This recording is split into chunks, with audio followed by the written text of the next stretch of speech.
Hi there, glad to see you here nice and early. We're about a minute away, just about a minute till the show starts. Guys are getting ready behind the scenes. It's going to be a really good show tonight. I'm really looking forward to it. Make sure you comment in the comment section, and if it's really busy, there's always the super chat if you want us to see your comments. Don't forget to like the video and also subscribe to the channel, and also any of the guys on the show that you like, subscribe to their channel as well. All their details will be in the description of the video. See you soon.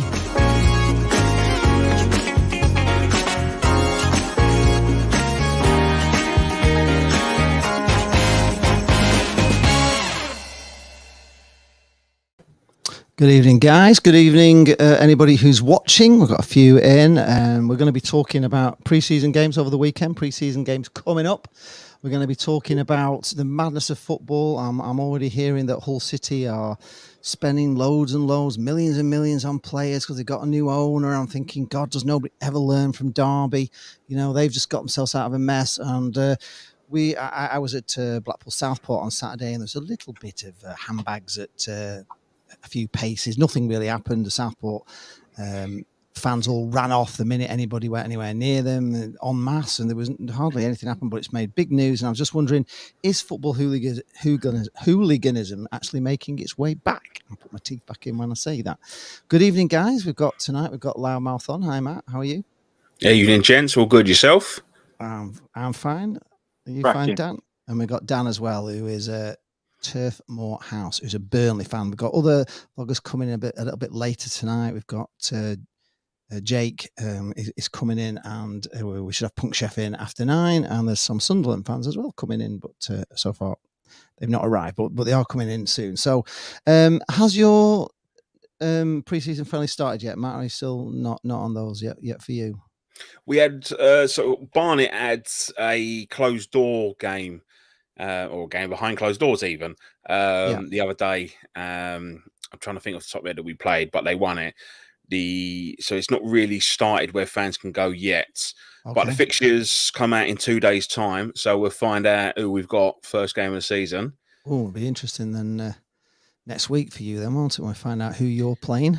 Well, with the amount of signings we've been having, like I said in the last episode, $4,000, you stick it on it, mate. How much were we sticking on? Was it last week? $4,000. Well, I said $4,000, but I did have a little cheeky bet on Sky Bet, and we were 50-1 to get promotion. So I've bung a score on that. That's not bad. That's not bad. You fancy it then? So yeah. Well, I don't think we'll win it because Wrexham are just going to go fucking mental. But I feel like promotion. With the signings we're making, I think we could give it a good try this season compared to what we have done in previous seasons. Right, that's fingers crossed for you guys then. So that would get you back in the Football League, wouldn't it, if you did that? Would that be? Yeah, it's been a long time. How long has it now that you've been outside the Football League? I think we got relegated in 2018. We won it in 2015, was in it for 2 seasons, then got relegated. So probably 2017-18 season, I'm guessing. Right. So we're looking at what I think this is our 5th season. If maybe is it the 6th, if my maths is correct. Like I said, when the lockdown kicked in, everyone just kind of lost 2 years of their life. No one knew what was going on, so I can't really remember now. It's hard to get out, isn't it? I don't know. You know, for anybody who's watching this who follows a team that's in the Football League, how hard is it to get out of this non-league and back into the Football League? It's very difficult, yeah. Unless you throw money at it, you got no chance of getting out. You had the likes of, I think Wrexham are now entering their 12th season in non-league football. And it's only now the fact that, like, as you know, who their owners are, they look like they're going to give it a go. I mean, Luton was in there for a good 5 years until they threw money out of it. Now look where they are. Yeah. I know you Lincoln might get one. Sorry, mate. We'll be seeing Lincoln soon because Jake's coming on, and they were in there. They struggled to get out a few years, but they're out now, Lincoln, and they've done quite well since. They got a really good cup run. Yeah, to help them.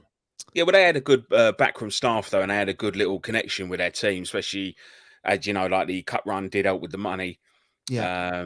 But it's very difficult. You might get 1 or 2 teams that can try and play some good football, and they'll just blow you away. But most of it is in your face, very physical, up and over, knock it long. That's it. That's the only way you're going to get out of this league. Yeah. No pretty football down there then. No, you might like in parts. I'm not blowing our own trumpet. We did try to play nice football in parts, but you just you come unstuck against someone who's just going to clatter you because they don't give a fuck how pretty you're playing football. They just want to win points, so they're just going to smash the shit out of you. Yeah. And you can you can be Arsenal, play all the pretty football in the world, but if you can't put the ball in the back of the net, you ain't going home with all them points. Yeah. So Mark Peplos actually said hello to you, by the way, if you know Mark. Mark's a Newport County vlogger. He is, isn't he? Yeah, we need to get him back in. I think he's the guy that lives in the basement somewhere, is it? Yeah. He's on one episode and his internet was shocking. Yeah, he never has a good internet, does he? But Connor Tiny is in. Hello, Connor. He is a Rotherham vlogger, so we've got to go, unfortunately, back to Rotherham this season. So he does say that the stewards have changed a bit and it's a bit more pleasant. Oh, we just got Jake coming in. Here he is. Just get him in. I'm just talking about Lincoln. Hello, Jake. Good evening. How are you? Hello, everybody. How are we doing? Absolutely fine. I will introduce you just in 1 minute. I'm just mention a few comments. Joseph Smith is saying super Danny Grimshaw. That's a Blackpool fan. We've just heard that our number 2 goalkeeper, sometimes number 1 goalkeeper, assigned another long deal to stay with us. So that's good news. Eugene McGeever says Everton are playing Blackpool. Not away. We're playing them at home, Eugene. Not away. They are at home on a Sunday. We've got tickets for that today. Jane bought them. Connor Tiny and Rotherham fan. Sirius says hello. Hello, Sirius. Black Cats worldwide. He says, hi, guys. We will be on soon. Okay, so there's a couple of Sunderland fans coming in. The True Red, a question for Loudmouth, says, Loudmouth, can you see Yeovil going somewhere under Chris Hargreaves? Yes, to many away games. You heard it here first, straight from the horse's mouth. Chris Hargreaves is going to many away games this season. Thanks for that answer. That's very encouraging. We just say hello to Jake. Hi, Jake is from the Stacey West podcast. He's a Lincoln City fan. We were just talking about Lincoln and talking with Matt about how hard it is to get out of non-league back into the Football League. You had a bit of a God. Do you know what, Lee? It was I think it was the worst 6 years of my life. 6 years, was it? I remember the season we got relegated. Actually, it was at Barnet's expense, if you can remember, Matt, because you played Port Vale on the last day and we played Aldershot, and Danny Hilton scored a hat-trick and sent us down, and they beat Port Vale. And we spent 6 years. Obviously, you go into that league straight away, you go, oh, this is a donkeys league with the biggest team in it. We're going to go down and absolutely walk it. It's pretty hard, to be honest, because you become. It's similar to like Sunderland in League One, I suppose. I mean, the likes of big clubs playing down in League One. You think that you're everyone's cup final, and you have that mentality, and it just never works. And we nearly went down again, Lee. We nearly went into the National League North.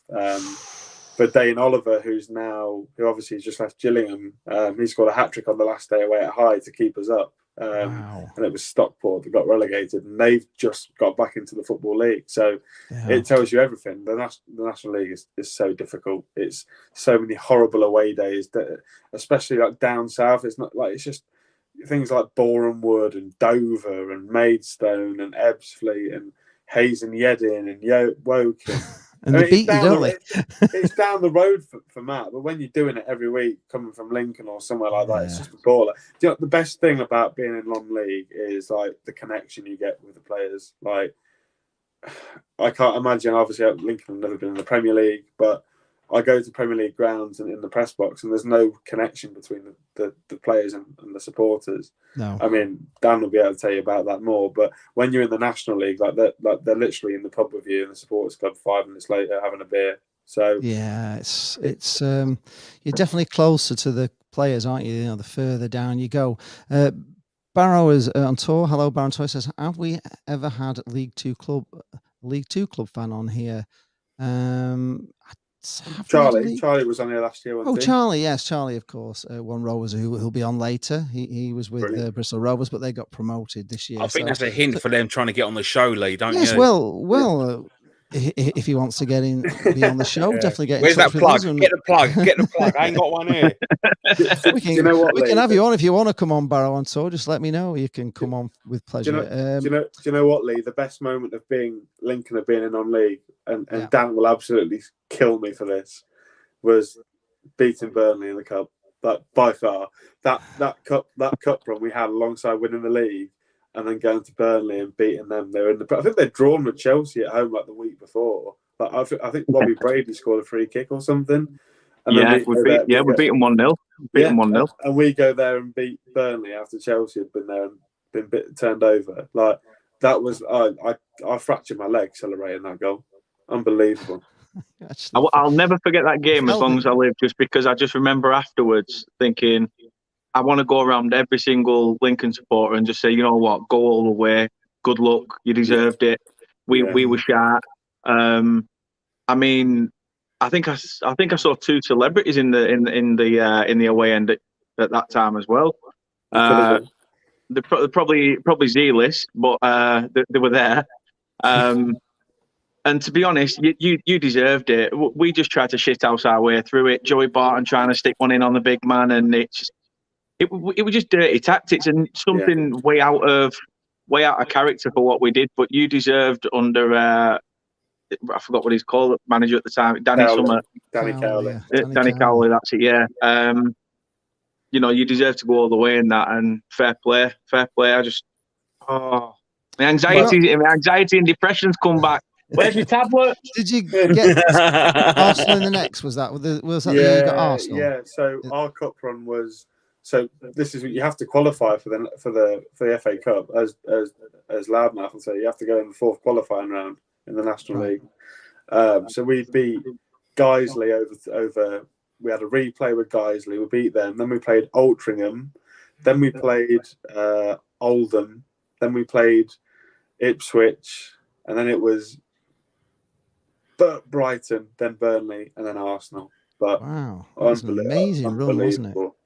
Like especially because we went far in the National League. In the National League, obviously we won it, and then the secondary competition, FA Trophy. We got to the semi-final of that as well. So we played maybe 75, 80 games that season. It was incredible. Right. And it made you loads of money. And did that was that the catalyst to get back into the league then? With the money you got from there, yeah. It was really important. It kicked us on from being a league, because you see a lot of League Two teams struggle back in a lot of conference teams struggle when they first go up. But we had an injection of 2-3 million quid from the cup run and things like that. Yeah, so it's incredible. Training facility, and when you've got your own training facility at a level that we built it, then you can attract players and you can fly through League Two and then ultimately get into League One, which is where we're sort of languishing at the minute. A great cup run can actually just turn a non-league club around, can't it? And bring them back into the league. It's so. In fact, it's such a massive thing. The further you go down, really, the top clubs are just not interested in it anymore, are they? The FA Cup, it's they're not really that bothered about it. They're more about the Champions League. But for the little non-league teams, and it goes down. There's like loads and loads of qualifying rounds, isn't there, early on? And they actually cut the money down. They've cut the money on. They don't get as much as they used to get. And you think, why? Why all that money? Why don't they just help them out a little bit? I can never understand that, because it's so valuable to them. I always think it's just weird why they did I'd love to know, Lee, as well, how many clubs have actually been, in like a cup run, and then they've gone on and either won a promotion or, gone up via the playoffs after a cup run. I mean, we did it. We did it in 08, 09. We beat Chelsea, beat Arsenal, beat Spurs over 90 minutes. And obviously, I think it was the only year that they added extra time. The away goal didn't count or something. Right. The only year they did that, and it killed us because we were 2 minutes away from Wembley, and it was like, sickening. I'll never forget Pavlyuchenko, bastard. He killed us off big time. But to be fair, Owen Coyle said, that's it. Use that like disappointment to drive you on for the rest of the season. And as I say, we made the playoffs. We'd already beaten Sheffield United twice and thought, sod it, let's do it a third time. And luckily we did. Let me Let me just, Barrow on tour wants to come in. Let's see if I can share him a link. And we'll get him It gives you momentum, doesn't it? If you're winning football in the cup and you're beating teams that you're not supposed to, it gives you a momentum to go into the league. And you talk about momentum. How many teams have we seen that's gone from non-league and pretty much shot straight up from League Two into League One? Tranmere done it. Loads. Luton did it. Stockport have gone from Conference North to Conference. I think it took them 2 seasons, but now they're in the Football League. Yeah. Luton went straight up, didn't they? Luton went straight Bristol up. Rovers. Exactly. Yeah, the thing is, because I've always said that there's not much difference between Conference North and South. You get a few non-league teams that are part-time or whatever. I'd say 90%, maybe 100% now of the conference is all full-timers. Yeah. I think when Chorley was in there a couple of seasons ago, they were the only part-time team. And in all fairness, they play some really good football. Flamiglio, fantastic manager. I see what he's done with that team to get promoted, but they was well out of that depth, unfortunately, because they're all part-timers. But the point I'm trying to make is I don't think from the football standard that I've seen that there's much difference between North-South, Conference, League Two, up until I'd say the bottom half of League One. I think that they're near enough all the same level. You might get 1 or 2 teams that will shoot up, because I've always said that, because Coventry was down in League Two. They had a bad spell, shot right up. Easiest fan base to wind up as well. I'll just throw that in there, right? I wound them up big time. Who else was there? Plymouth was down there. Doncaster was down there when we was in League Two. And once you find that momentum and you shoot up, that's it. There's no stopping you. But you go on a bad run, like when Leyton Orient had that bad run under the owners and they just drifted, it can destroy the club. Yeah. And then you see, as Jake says, you see a lot of dark days. Just getting Barnet away. Wait, behave yourself, you. You got money for that new stadium yet? Yeah, no. What's all that talk about? We're getting a new stadium. Yeah, no, we've put it off. We've put it off, thankfully. We're going to stay at Central Bank because it's got a bit more character. I'll just say good evening to Barrow on tour quickly. I've just muted your mic because there seems to be some sort of background noise going on there. Can we hear a crackle? No, it's just some noise in the background. I don't know whether you've got the show on. Have you got the show on or something? No, I haven't. It's just I can hear his mum in the background Mum and kicking Dad. off. Yeah, we're getting all your sort of your family going on behind. Tell them to be quiet. I'm broadcasting, Mum. Yeah, just pop back in if you can sort that out behind you. Okay, cheers. Yeah, thanks. no worries. Yeah, okay, cheers. Or get your mum on. So I've literally just left home. I've just moved out of my parents' house for that exact reason, so they don't get interrupted with a broom. Yeah, He exactly. still comes back to do your washing. Don't lie, Jake. No, she done. He takes it back home for it. It's definitely not all in this bag. So, who's played some friendlies this weekend? Did you play, Jake? Did you play Lincoln? We played Gainsborough Trinity. It was absolutely riveting. Was it? Did you go? No, I was moving into my flat, so I couldn't go. But I have watched it. It's your new flat, isn't it? Yeah, I thought it was a different sort of. So I've moved into Lincoln for the first time now. So I'm on my own. I'm a big boy now. Right, blimey, eh? Pay the rent. To pay your own way. Yeah, I know. Bloody hell! Welcome to the real world. I know. It's not nice Premier Inns down here. It's a bog standard flat. But no, we played Gainsborough. We beat them 4-0. I'm trying to think. One of our new lads scored, who came in from Eastbourne Borough. So we're looking forward to it. Had a few debuts. We're actually not too far away, hopefully, from making another signing. So happy days, really. Great. Okay. You're nodding, Dan. Have you had a pre-season fixture? Did you play on Saturday? Yeah. We played Rochdale behind closed doors at the training ground. We only beat them 1-0. Yeah. We actually don't have. I think we only have one game that fans can attend, and it's away at Shrewsbury on a Friday night. What's the reasoning behind that, then? Do you think? For me, I think it'll have something to do with probably the kits. We were meant to, obviously, this weekend, we are meant to be, because the Rochdale game, we played in last season's kit, but with no sponsor. We won 1-0. Scott Twang opened his account, so it's good to see him put the ball in the back of the net. But this weekend we've got Wolves away at their training ground behind closed doors, and then we were meant to send a Burnley 11 out to Burton Albion as well, but that got cancelled. Apparently, it was out of Burnley's control, but they had to cancel it. So I'm thinking it's probably because we haven't got enough players to go to Wolves and Burton, to be honest. But yeah, the Shrewsbury game on the Friday night, obviously not this weekend coming, but the weekend after. That's the only one we can travel to, and then we go to Portugal for 4 days. That's really odd, isn't it? I don't know why they're doing that. It doesn't make any sense to me. Good evening, Barrow on tour. Hello. Evening. Can you hear us? How's life in Barrow? I know you're a team that was down in the non-league for years and years and years, and got up with Ian. Ian Evatt got you up, I do believe, and then left you obviously to go to Bolton. Yeah, he left us up. Being in the Football League now for pre-season. We've just appointed Pete Wild as manager. Pre-season started all right with 3-1 win against local amateur side Hull Boys, and we play tomorrow against Ashton United. Right, okay. What's the feeling in Barrow then? Are you going to have a good season, do you think? And have you enjoyed being back in the Football League? Has it? Obviously, I've enjoyed just being in the Football League, get to go to big rounds, and also being in the FA Cup with that. Unfortunately, the beating in extra time 5-4 against Barnsley was a brilliant game to watch for us, but decent cup run beating Ipswich. Just didn't want to bring that up for Alex Griffin, but I'm going to bring it up.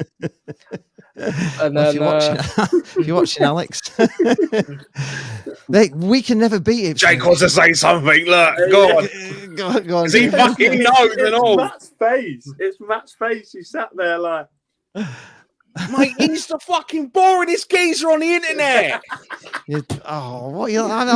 I've tried to get him on the show. He's fucking personality. He thinks he's bigger and better than he is. Fuck off. off. God. Oh, no. You've rattled his cage. He does that. We'll have to get him on the show to stand up cage, Fusion Josh is all right as well, the lad he does it with, won't he? Oh, I don't give a shit about the rest of them. It's just hearing me just fucking winds me up.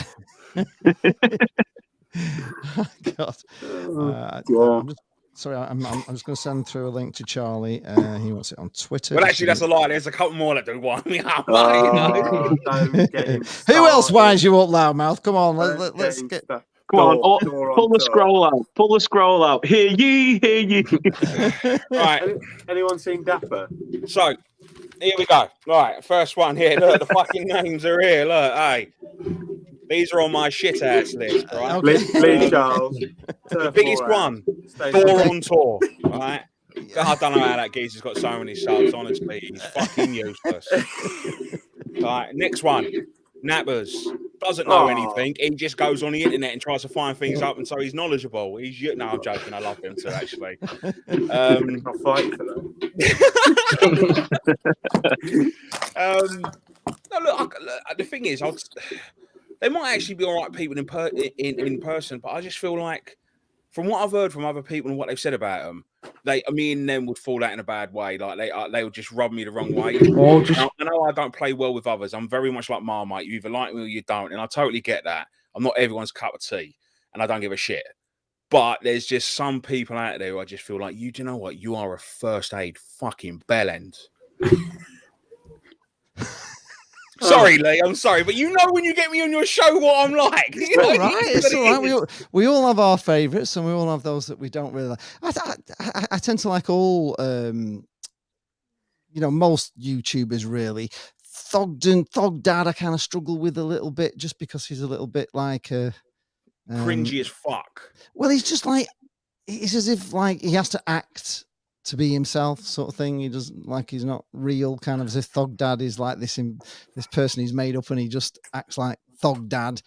So I can't watch him really as much as I know some people love him, but not for me. But apart from that, I kind of like most of them. I think, and I always think, being a YouTube content creator, it's not easy. So we all know it's. I like Sam. I've been trying to get Sam on, Sam North, who's Footy Adventures. I love watching him. I think he's just great. Yeah, somebody's Kyle saying Thogden is cringe. He is, but he's doing really well, isn't he? You know what I mean? He's a lot of people like him. I liked. I used to watch him quite a lot. The True Geordie, like him, really like him. He's gone on to bigger and better things. Is there anybody you do like? Who are your favourite ones then? Rather than. Well, there's someone called Ladmath BFC. I don't know if he's ace. He's ace. He should do more. He should do more. He should come out of retirement. That guy. He's class time. No, he shouldn't be. He's too old and fat now. He can't keep up with the youngsters. He's moved on, unfortunately. It's just like you've got. Do you remember Van Basten in his prime? It's like that. That was Ladmath. Right? He left at the right time. No. Just getting so much. I'm just getting so much background noise from you, Barrow. Sorry, I just. No, there is. Don't get me wrong. I used to watch everyone. To be honest with you, I used to go out and watch everyone's videos once they uploaded it, just because I wanted to see what they was doing, see if there's anything. I'll be honest with you, see if there's anything that I looked at and see if I could implement onto my channel or whatever. Try and get some ideas and stuff like that. A lot of it, I just thought, do you know what? It's not for me. Again, appreciate all the hard work that you put into what you're doing. Like everyone does. Everyone works hard. Not going to knock that. But then there is times where I just feel like what we've mentioned, there's so many people out there that are just constant cringe, and I just can't sit there and waste my time on this planet watching that. I can't give you my time. As much as it may make me sound arrogant, it's just like I can't do it. I'd rather not do it personally. But I can't understand how successful the geezer's doing, and so many people buy into it. The thing is, the people that get so big as well, they result to clickbait and shit, and the clickbaiting titles and stuff, and it's all well and good getting the views, but if you're not going to be real with it, what's the point? It's like we were saying about Thogden. I bet deep down he goes to a Bolton game off camera. His dad's like, "Get down off that fence, you." Giving it like Billy Big Bollocks. Never mind, you think you're going to scrap him. Put that fucking traffic cone down. What you playing at? Giving it Billy Big Bollocks. Get back here, smacking his hand. But it on camera, it's almost like, oh my god, look, it's kicking off. You're just like, is it? Well, can someone explain why they're Bolton fans when they're from London? Not like it makes a difference, but I just don't get my head around that, or I don't understand it. There's got to be a reason behind it, surely. I think his grandma's from Lancaster, isn't she? Which is like 5 minutes down the road from the Reebok. Oh, fair enough. If that's the case, then so be it. Because let's be honest, you can't exactly call him a glory hunter. Oh, well, no. Well, your local team will be Enfield Town, won't it? Depends. Like I said, we got a couple, ain't we, who are around us. Wingate. Well, if it was back at Underhill in Barnet, Wingate and Finchley would probably be the closest team to us. But then you've still got obviously that lot up the roads. Who's that lot up the road? Who's your rivals? Stevenage. Oh, well, yeah, we don't like Stevenage now, do we? They've got Fat Man in charge, haven't they? Unfortunately, he's a winner. It's what people think about him. He is a winner. So he'll get him promoted, I think. Possibly, but like what Carl's just said there, that is the truth. And there's so many people, as Dan mentioned it, you ain't got your own identity because you're trying to copy someone else. And then you kind of lose focus of what you started doing it for. I mean, I got into football vlogging because I wasn't happy with how our club was going. I wanted to have a voice. I wanted to get people to understand. But then I kind of brought comedy in, whatever came with it, just to kind of spice it up. And yeah, I rattled a few cages. But like I said, I'm not Marmite. You either like me or you don't.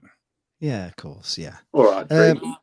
Kyle says there's certain YouTubers that jump on whatever's fashionable for views. Well, they do, and I can understand that. It's hard to get subscribers, and if you do sort of go on things that are trending, it can get you shoot you up pretty quick. We all That's the just do idea it of the hard trends, way, though, isn't don't it? That's the idea of trends, where if it's popular, people want to keep seeing it, and if you think that you might be able to,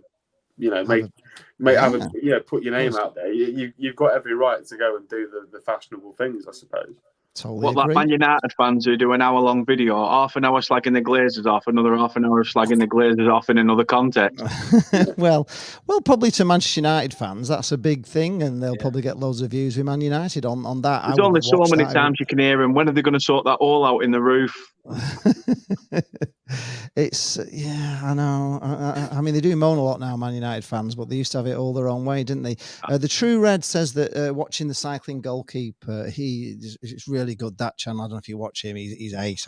He got told to stop, didn't he? He got told. Ben Foster, isn't it? When it was released by Watford, was it the director of football or someone who's in charge, a sporting director, was like, we asked Ben to stop producing the content because it was bringing the club into disrepute, and he refused to stop the content, and he just kept making it. Good lad. Yeah, good man. And they've released him, so obviously he's without a club at the minute. But I'm sure he's not struggling for a couple of quid. The heart bleeds for him, don't they? Hundreds of thousands of pounds a week or whatever. So he'll find a club anyway, won't he? Yeah, but it's his principle. It's what he likes to do, and I don't know. It's you will come up against this, and anybody who's thinking about having a YouTube channel that's watching this and thinking of doing football vlogging, you will come up against clubs and stewards that are a bit of a nightmare, and they don't want you filming, and they don't want you doing this, and you're thinking all the time. You're not. Me personally, I don't want to put a 90-minute match on my channel. I mean, it's not about that. It's just about maybe getting a goal if you can a bit, but most of the time I'm filming the fans, chatting to the fans, getting to the ground, all the bits outside. And it's just a sort of a vlog, which is just promoting football. All it ever does is promote football, doesn't it? It gets people going to matches and watching matches and interested in it, but we're not there to take money out of Sky's pocket. Oh yeah, not at our level anyway. Certainly, you're not making the millions, are you? That some people are, but I just don't see what the problem is. I mean, even if you go to a concert now, you can record. Where they used to say you can't record, blah blah blah. Yeah. Well, even they've realised now that everybody in the crowd has got a phone. They're all recording, and at the end of the day, it's all bumping views and getting people to go and watch the concert. Extra publicity, isn't it? Of course it is, which is exactly what we're doing, and I don't really see what the problem is, but some clubs are really awkward with it. Right, we've got Charlie come in. Oh, yes. Here he is. Man. Here he is. One Rovers Vlogs with a big smile on your face, Charlie. Signed for 4 years, so you're stuck with him. We can't get rid of him now, whether you want to or not. You were slagging him off at Christmas. Now you're all on the Barton train, aren't you now? Yeah. All aboard the Joey Barton Bristol Rovers train. Is that right? Yeah. Very happy with that.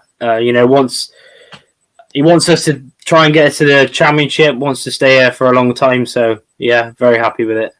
After all that slagging off near Christmas when we were 18th in League Two, and then what a god. We've got Barrow on tour. He's going to try again. Let's see if he's sorted out his sound. We'll just give him more. Hiya, Barrow. Have you sorted out all the noise going on behind you now? I think so. He's still got something going on. I don't know what it is. I don't know. Man, be quiet. There's something rattling around, or I don't know what it is. What are you fidgeting with? Nothing. I don't think you can ask that question. There is something there. There's something. I don't know what it is, honestly. And now we know why Loudmouth Channel has gone complete. Fuck right off. Mute yourself and just unmute yourself when you want to speak. Yeah, no. For me? Okay, yeah. Oh, God. You've been in charge of that, and then I'm not fucking Swans Away Days or whatever the geezer's name is. All right. Oh, no. He started again. Oh man. I just what's happened to him? Reese, you mean? Is it? I can't remember the geezer's name. I mean, what was he on there for a couple of weeks and just got dogs abuse in the chat, and then that was it, weren't it? Yeah. Well, what when he came on this show? Yeah. It was. It's a bit sad, really, with him. He had obviously a lot of issues with, I don't know, sexual things, and he'd obviously got this bad reputation, and there were people just following him all over, giving him a hard time, and yet he's still going. And he posted some pictures, or somebody posted some pictures that he'd sent to somebody privately, and it was all very nasty how people set him up, and I feel a bit sorry for him, but you can't have him who've just received one. Yeah, it's my yeah, notifications are doing my head in. Oh, brilliant. That was that tonight, very Charles. quick. That was perfect timing, was that? You're like super loud, Charlie. Yeah. Tonight. I don't know. You might just turn it down a bit because that notification was. Yeah, all them John Marquis. He's mental, isn't it? Please give it a break. Look, Charlie. I'm sure you'll love it because you'll come around and clap all your fans, but I don't think it's going to work out. I really don't. No.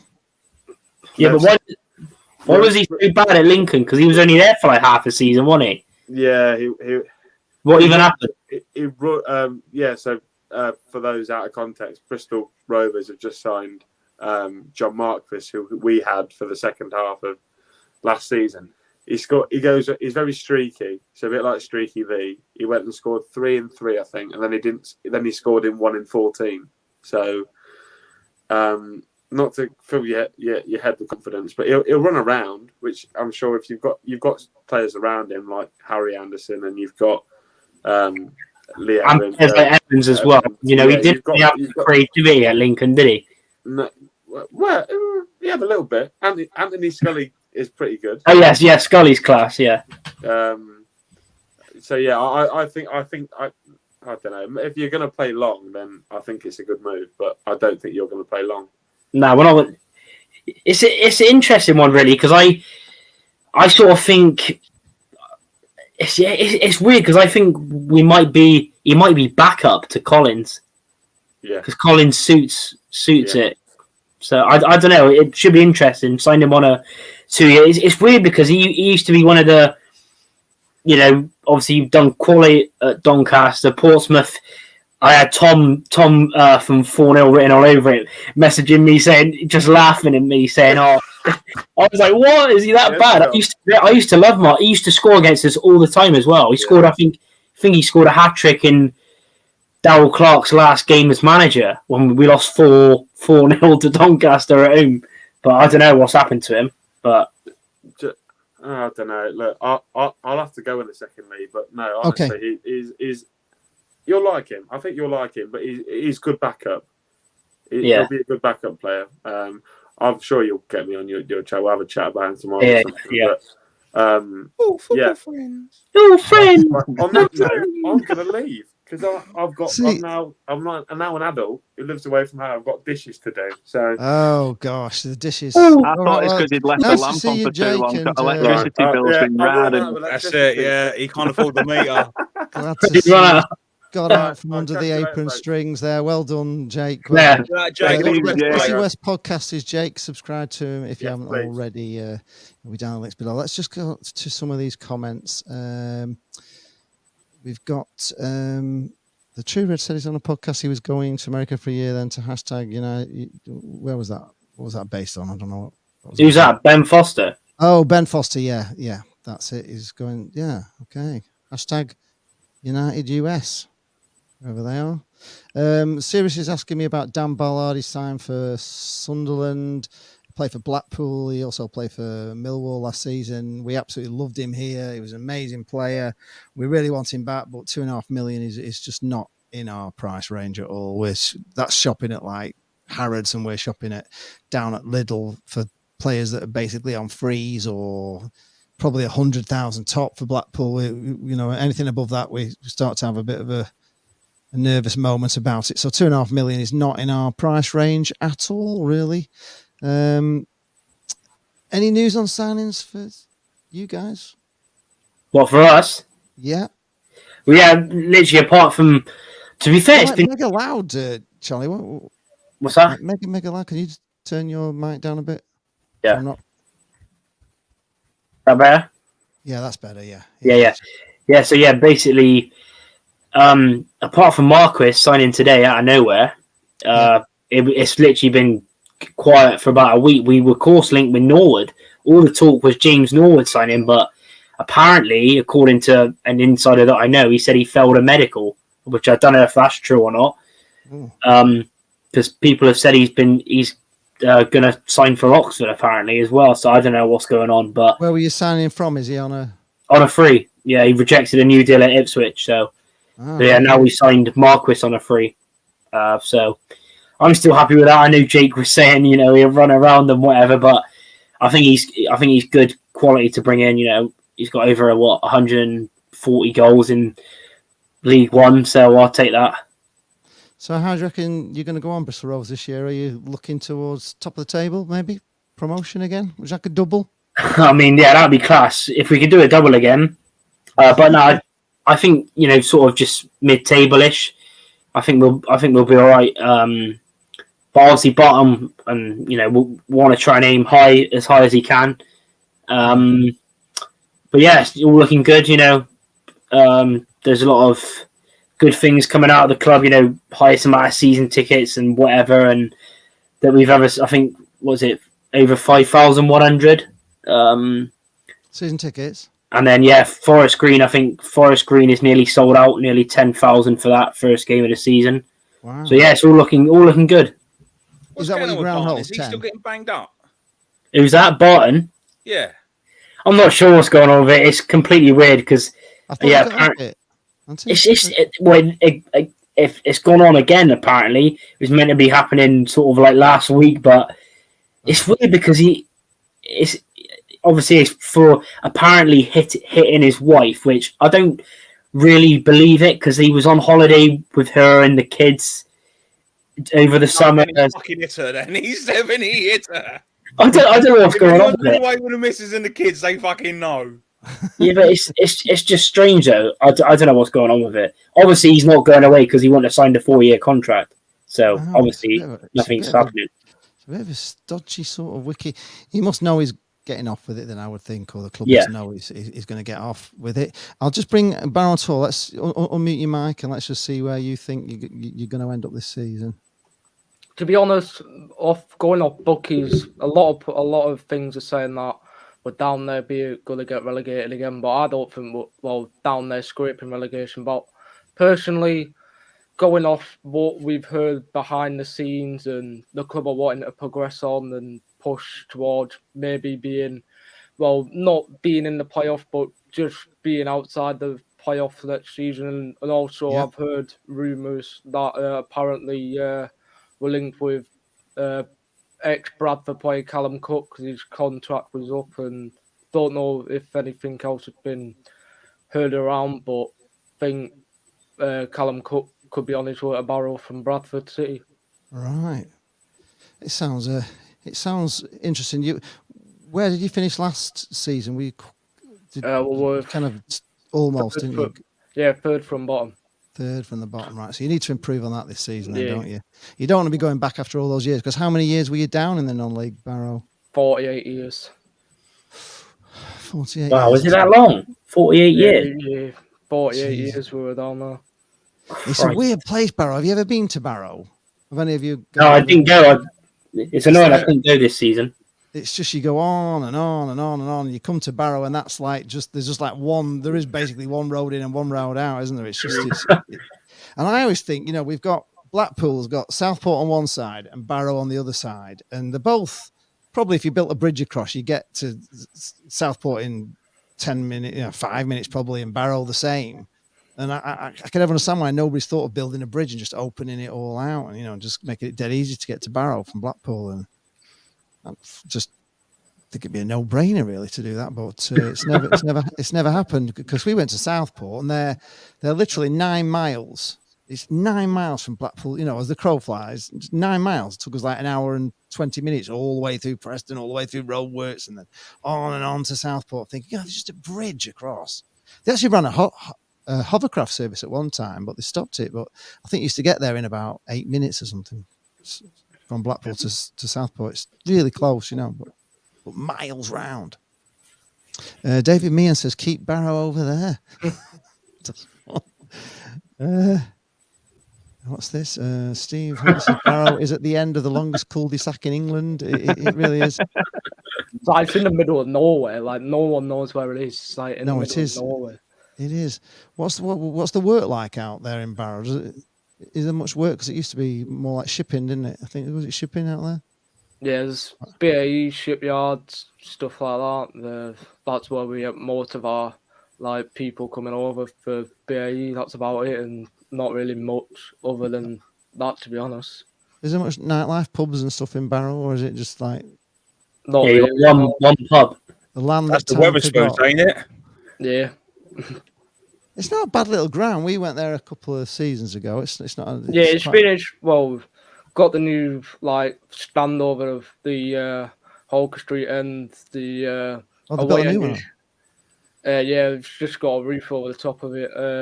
Where like the away fans are standing. The away fans getting a bit.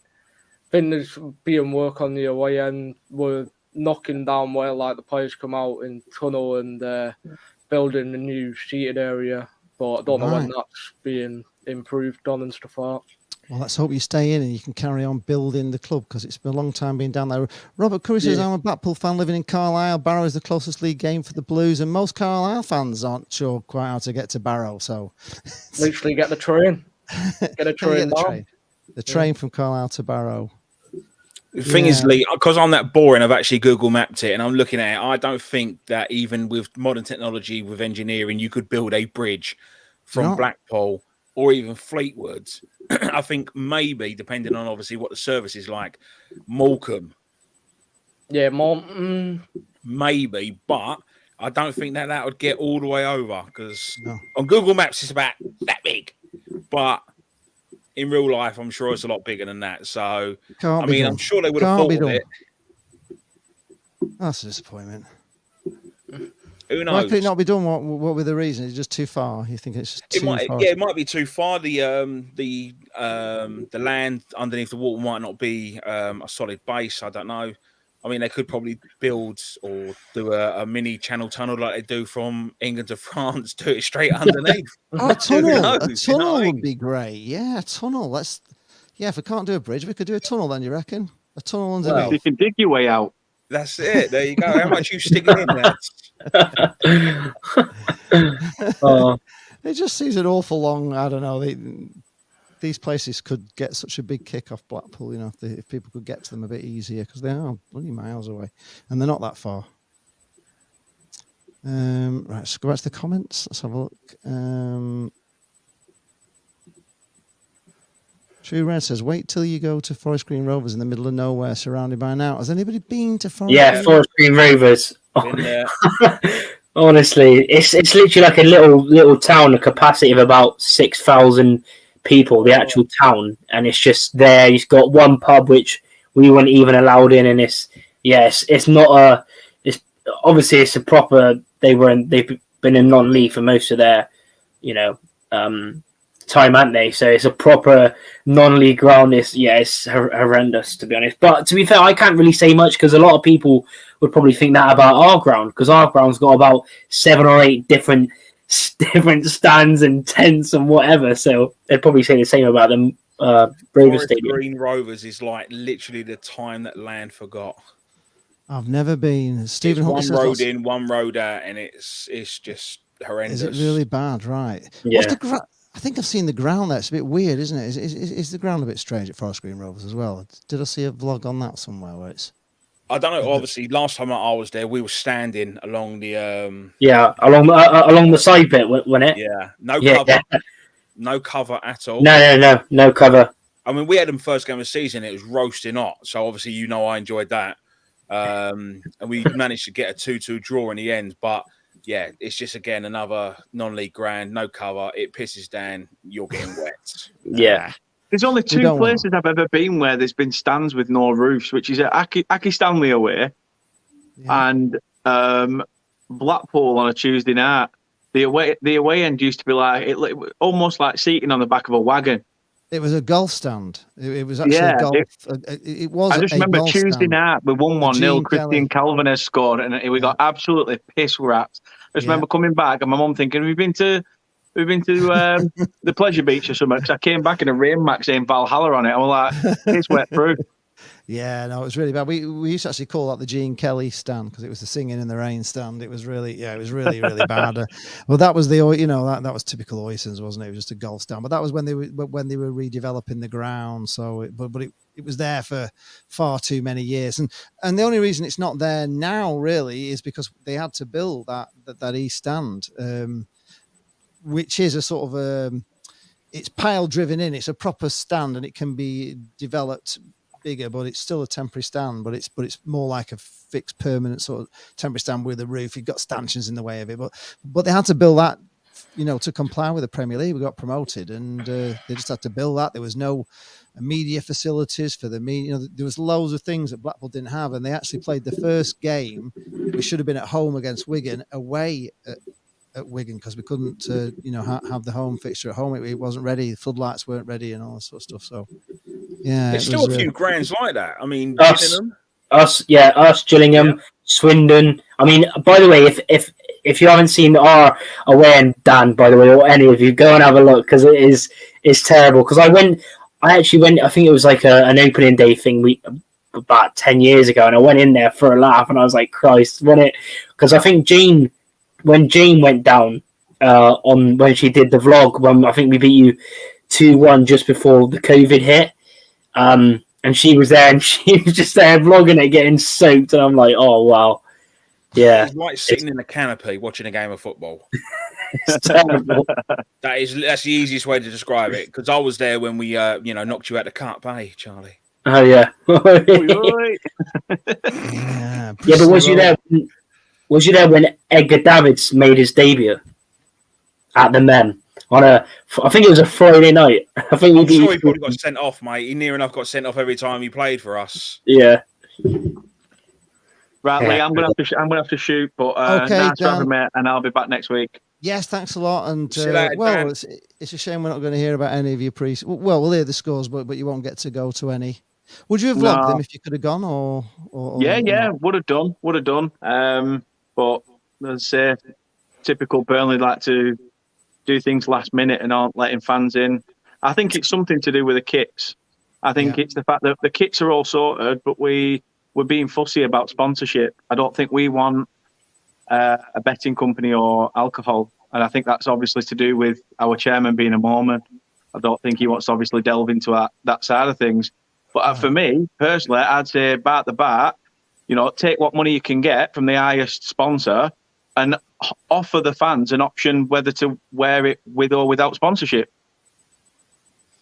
Yeah, it's a touchy subject. Yeah, we got the same. We got Swansea away in a pre-season friendly behind closed doors. So it's weird. That is weird. I can't understand pre-season games behind closed doors. It's very weird. But anyway, madness, mate. Thanks a lot, Dan. See you next week. Take it easy, chat. See you in a bit. I've just put that was just coming in there, isn't he? See you in a bit. See you. Dan. I've just put in Bradley. Hello, Bradley. He's going to tell us all about Bury, stuff that's going on at Bury. Yeah. Can you hear us? Hi, guys. Hi. Hello, Mike. Hi, Bradley. Are you a Bury fan? Yeah. Bury. You've not gone with AFC Bury or whatever, have you? Stuck with Bury?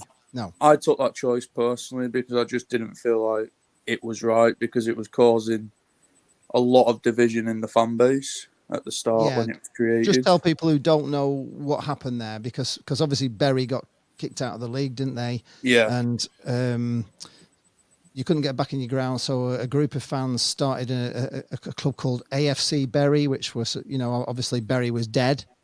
But now I think you've managed to buy your ground back, haven't you? Is that right? And now you're going to come back as Bury. You've got to start at the bottom as well, have you? So are you going to have Bury and AFC Bury playing in the same league, or do they get promoted? This is the problem at the moment. It's like the FA are being really funny about it, because they obviously don't want two teams in the same division from the same town. Right. So they're wanting AFC Bury to merge with Bury FC to make Bury FC again as Bury, and then. Do you think that's going to happen? Because that would be the idea, and then you'd be playing back at Gig Lane, then, would you? Yes. The problem is AFC are being very funny about it, as they won the league type. Like they won the league in their first season, Right. and obviously they're getting 1,000, 2,000 fans because they play at Ratcliffe Borough, so they ground share at Ratcliffe. Right. Okay. God, it's a mess. So they're isn't it? already the bigger club. Bury are the bigger club, yes. No, I Bury meant are the the- team that won the league. They are the new Phoenix team that have only been around for one season. But they've got 2,000 fans, aren't they? So they're getting quite big, aren't they? So, Yeah. but not as big as Bury. How many fans were Bury getting in the last season that you were sort of in the league? It's only a The couple last seasons. season, we'd probably say we had about 5,000-6,000 at Gig Lane. Yeah. So God. So Yes, how are mine. you gonna? It's mine. I miss Gig Lane. It's terrible. I still find it crazy to that what happened because I remember going there. I think we lost. 3-0 on a Tuesday night, and James Vaughan just all over us. But yeah, I hope. Yeah, I hope, like you said, you can get it sorted out with that. Obviously, it's crazy, isn't it? You've got the Phoenix, and then you've got the Bury. It's crazy. Crazy. Yeah, who didn't look like they were ever going to come back, and you didn't look like you were ever going to buy the ground, and now you have, haven't you? So, because I actually did a video, funnily enough, because Bury, AFC Bury, came pre-season to play against Squires Gate, who's one of our local non-league teams, and I did a video all about them, and I interviewed some of the guys that were behind it all, and it's on my channel somewhere. I think it's a few seasons ago now, but it was a summer one. It was a good day, but I think they lost at Squires Gate because obviously they were back down at that level with this, with that kind of player in the team. They weren't a great side; they were just down there. But yeah, it's just been really sad, hasn't it, Bury? It's been horrendous, and then you look at Derby, who've been let off how many times now, and that's what I mean. It's crazy, and now they're going to sign like all these bloody like Horahan's being linked and stuff like this in League One. And then, Bury didn't even get that many chances. Like the most heartbreaking thing was that it was in the same summer as Bolton Wanderers. Yes, and it was the same day. It went down to the same day for both of us. Yeah, and we had a bit of hope, like later on in the afternoon, that we was going to get this buyer from South America. So Bury, the team not play in the same league as Hull Crow Boys. Is that the AFC Bury? That's the AFC Bury. Yeah, they were the team that got promoted, weren't they? Well, you haven't started yet, have you? Have you not started Bury? Are they going to start the season? Hasn't started yet because no, the FA want them to merge and play at Gig Lane, and then we'll probably be in the Northern Premier League or something like that. Yeah, I think because I'm pretty sure that's the same league that Hull Crow Boys playing. There's the amateur side that are near me. They play in the Northern Premier League. So, if Bury merge with AFC Bury, then if you were just starting, you would actually start the league below AFC Bury, wouldn't you? You wouldn't be in the same league because they've got promoted out of it. So you'd have to start at that bottom rung, would you?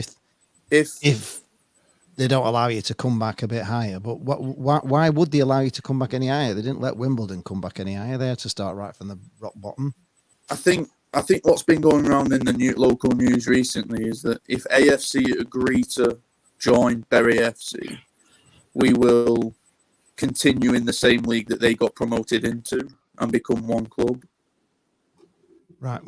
Okay. We're just getting a bit. I think you've lost a bit of thing now. We didn't quite catch all that. Just if you want to say that again. So if AFC Bury agree to join Bury FC, merge together. We will continue as one club in the division that they got promoted into. Right. Okay. Yeah. So you'd be starting one rung higher than the bottom, then, wouldn't you? Yeah. It's weird because Blackpool were looking at one stage as if Blackpool were going to go.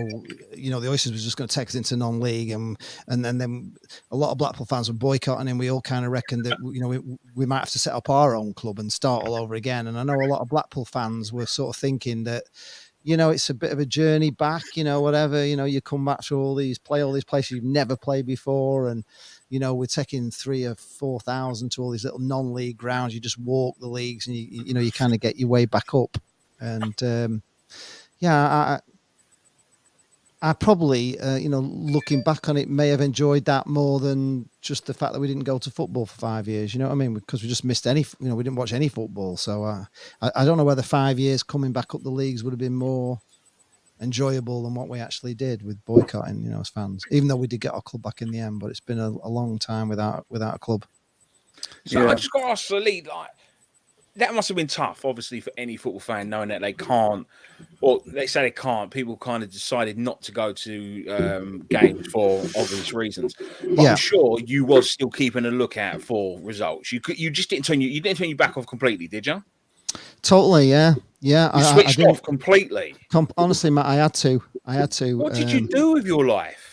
I just, at the time I was driving a taxi, so obviously Saturdays were then free for me to, work rather than, go to football match, which, financially was a bit better because I always used to lose money going to football matches. I wouldn't be working on Saturday, but I just couldn't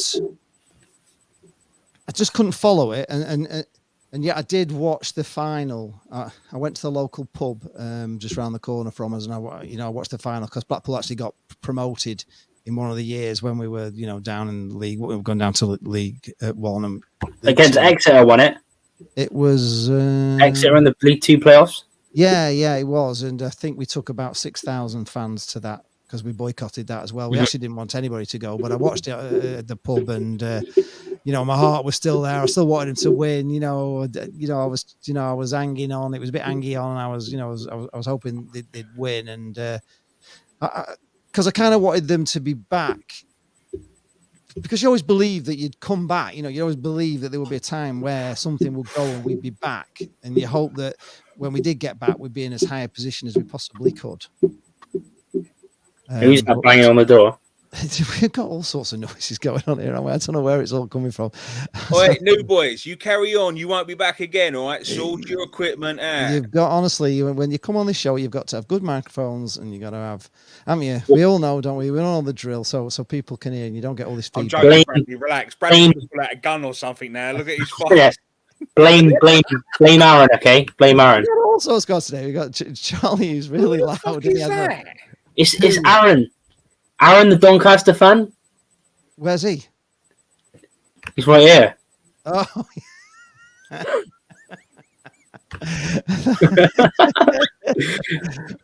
Well, just getting back to that, Lee. Obviously, mate, that must have been difficult. There's plenty of times where, obviously, Barnet have pissed me off, but I think it's only since I've got into coaching myself now that I'm not engaged with it as much. Obviously, I would always I've got the updates, so I know what results are and everything. But I don't think I could turn off completely. Obviously, if I decided to boycott, I'd still want to know if we won. Yeah. That must have been horrible because I don't know. The fan boycott. It was about the fact that they'd started suing fans. They started suing the fans for things that had been said on message boards, and this was when we actually did not a penny more. That was the start of it. It's because they were, suing our families and friends and people we knew, and it just got really ugly. And the Blackpool fans just were like, no more. I know quite a lot of them went to away games. There was a lot just went to the away games, wouldn't go to the home games. I felt angry with them. I just felt myself getting angry with the Oysters, with what they were doing and what they'd done, and the fact we'd been in the Premier League and we had nothing to show for it. And they did a ticket called the Riga Revolution. We got Jose Riga in, and they sold a 2-year season ticket as a special deal. It's all called the Riga Revolution, and he lasted about 20 weeks before he went. And I was just at a game, and I think we were 3-0 down at half time or something. I think we lost the whole game 5, and I actually walked out at half time. I walked out, and it's the first time ever I'd ever walked out of a football match. I just couldn't take any more of it, and I just switched off completely. I kept a little eye on it, but sometimes I listen on the radio in the taxi, but I'd often turn it off because it was annoying me on the radio, when they're not playing well, they're getting beat, turn it off.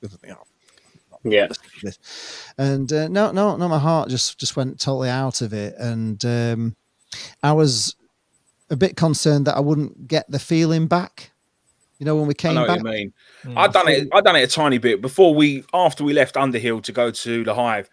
I stopped going to games like a load of Barnet fans did, but that hurt me as well. But I always looked out for results, and in the end, I did caved. keep an I eye, missed it but- too much. I caved in.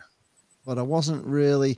I mean, it was a really, there was so many boycotted. There was massive demonstrations. You know, you could go to the demonstration. There was one where we all went to the turnstiles and then walked away, and it was just such a big movement against the Oystons, and it was nasty at times. The whole thing was nasty, and I'm so glad they've gone. And as I say, I wasn't sure if I'd fall in love, but.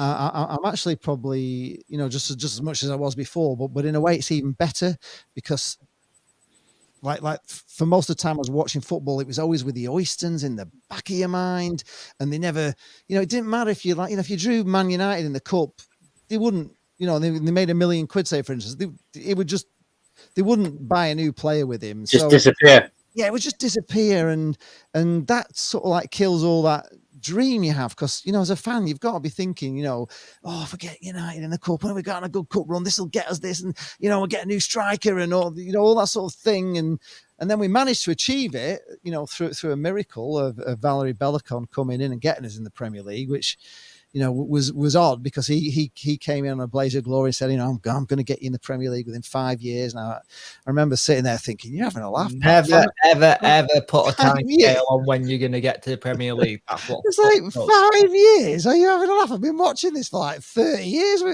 ain't got a prayer. And he got us in the Premier League in 4 years. In 4 years, he did it. It was unbelievable. And then they just obviously hated him and like shoved him out, and he didn't get any money out of it after all the money he put in. So that's why there was a big court case with him, and it was it was just odd. But now I've got all the dreaming back again because we've got this Simon Sadler, and he's doing all the things that you would do as a fan. Repairing things on the stadium that just as a fan just annoy you. You know what I mean? Like rust on air vents.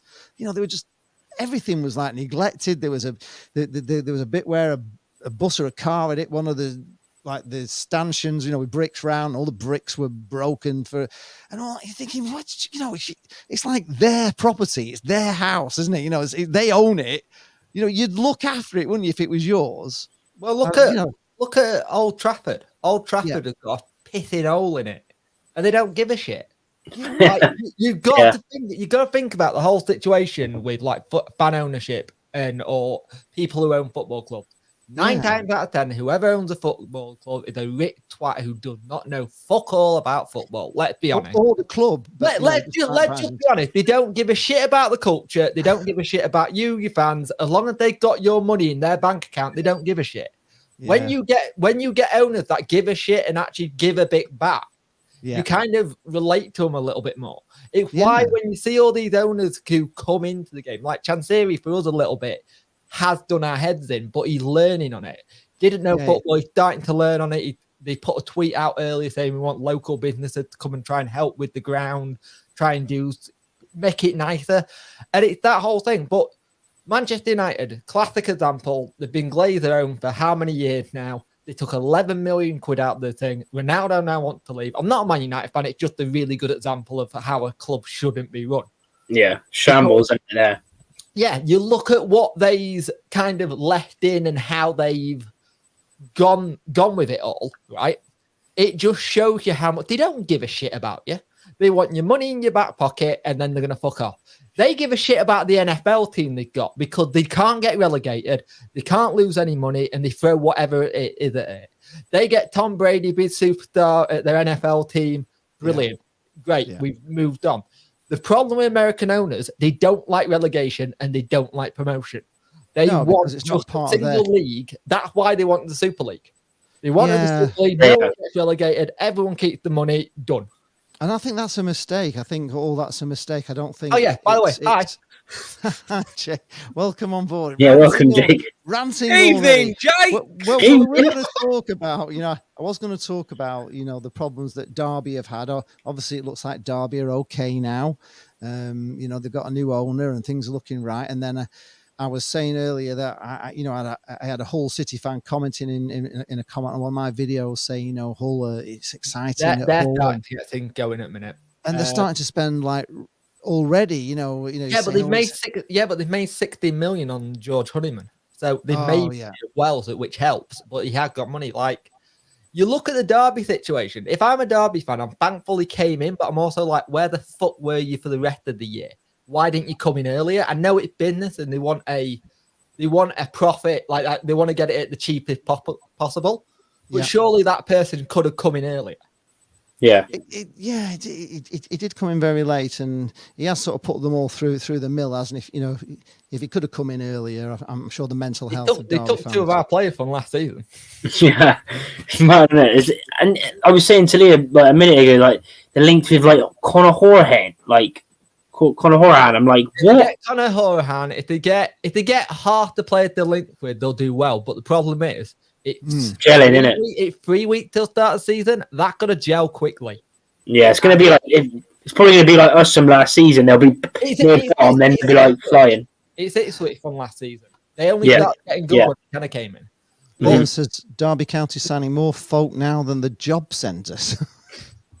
Apparently they're going mad, are they? But they're not spending millions, though, are they? Or are they spending millions? No, they're not spending. It's all free contracts. It's still free transfers. Some of them high wages, though. I should imagine. Yeah, I can't see it being cheap. Like, I think they've just got a keeper on loan from the Premiership, which is going to annoy Joe Wildsmith, who think he's going to go and be number one. The one that was at Walsall, wasn't it? He was quality for them, and he plays at England under 21s, I believe. It's gonna be an interesting season to see what they do next year, because they got this whole new rebirth of like being a new club again, feeling like a new club anyway. But the issue you've got when you've got that kind of feeling, Derby fans are not gonna care if they get battered in some of those games, because they're just gonna be happy they've got the club and they can just enjoy going to football, because they nearly had a situation where they had no football. Kind of thing. And when you've got the situation with the Bury fan here, if you have a situation where there's no club, what do you do with your time? Where do you put it? It's like, I understand why all the Manchester United fans have gone to go do AFC Manchester United, because that's something they can put their teeth into. They can do more.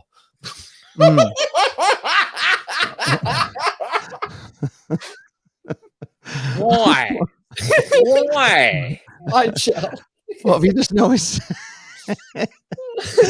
The sign. It's a bit of an in joke here with the fan. Sorry. I was actually going to talk to Bradley about Bolton, because Bolton are a team that is like, I can't get my head around why they keep getting in. Well, they've been up to 250 million debt. Then they've had that written off. Then they were up to 250 million debt. Then they managed to get that written off. Then they got themselves up to another 250 million pounds in debt. And yet they were. Did you see what the Bolton manager said this weekend? No, what's he said? Oh, he's done another classic that he did. Like, last season, he turned around and said that we're the best in the league, and they went on a really bad run after that. To death. This year is an absolute cracker. Let me find it. Bolton boss Ian Everett accused of Curley of disrespectful and criticised the state of their pitch. He turned around and said their pitch affected our playing style and we couldn't play how we wanted to. Isn't that how that happens, though? He's expecting Chorley to have a world-class pitch. They're not going to have, are they? They're just not. I don't know what he's on about. Honestly, Ian Everett, I quite like him. Just a quick story about Ian Everett. Actually, he played for Blackpool and was very instrumental in us getting in the Premier League. And when my dad had terminal cancer, we went to a match at the ground. It was the hospice. There was a guy called Simon Hargreaves, had a company called 4 Rail Services, got a private box at Bloomfield Road, and he would let patients from the hospice or nurses or whatever go and use the box. And my dad went for the last time he went actually in a box. We had to wheel him in a wheelchair. He even went out on the pitch because we were match ball sponsors. And I wrote all about it on the View from the Tower and how wonderful it was. And Ian Everett came down to see my dad at the hospice because they heard all, they got wind of, my dad and what I'd said. And he came with a signed shirt. And it was really weird because it was not, he died probably 4 or 5 days later. But on the day when they came, my dad didn't know they were coming, and he was hardly talking. You could hardly get 2 words out of him. And I swear to God, the minute Ian Evatt walked in, and Steve Thompson, the assistant manager, my dad just went, "It's Ian Evatt."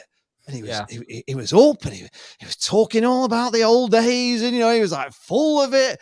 I think it was just so beautiful. My dad just wasn't talking at all. So I kind of have a bit of a a soft spot for Ian Evatt, if you know what I mean, because he was nice to my dad. But I don't know why he keeps saying all these daft things, because he is weird. He just can't keep his mouth shut. Even when he's going well. It's odd. Do you think they misquote him or something? Or do you think No. Really it's a interview. He kind of said he said that he was ashamed of what the pitch was like, and it stopped them playing their style of football. And surely, what are you expecting it to be like? I know. Well, we played Southport, and they have Everton under-23s play at Southport, and Everton look after all the ground, and they've done quite a lot of work on the stands and stuff. And the pitch was really, really nice. Really way above the standard of where Southport were playing. Who's everyone had in their friendlies so far then? Because we had Alfreton Town and got 0-0. I'll take that. It's not about the result. It's pre-season. It's getting your fitness up. Yeah, of It's course. not bad. It's not. None of it matters really, but you just want to win. Year we got thrashed by 14-0. Did you get a thrash 14-0? Yeah, we got thrashed by 14-0 one year. How did you get thrashed 14-0?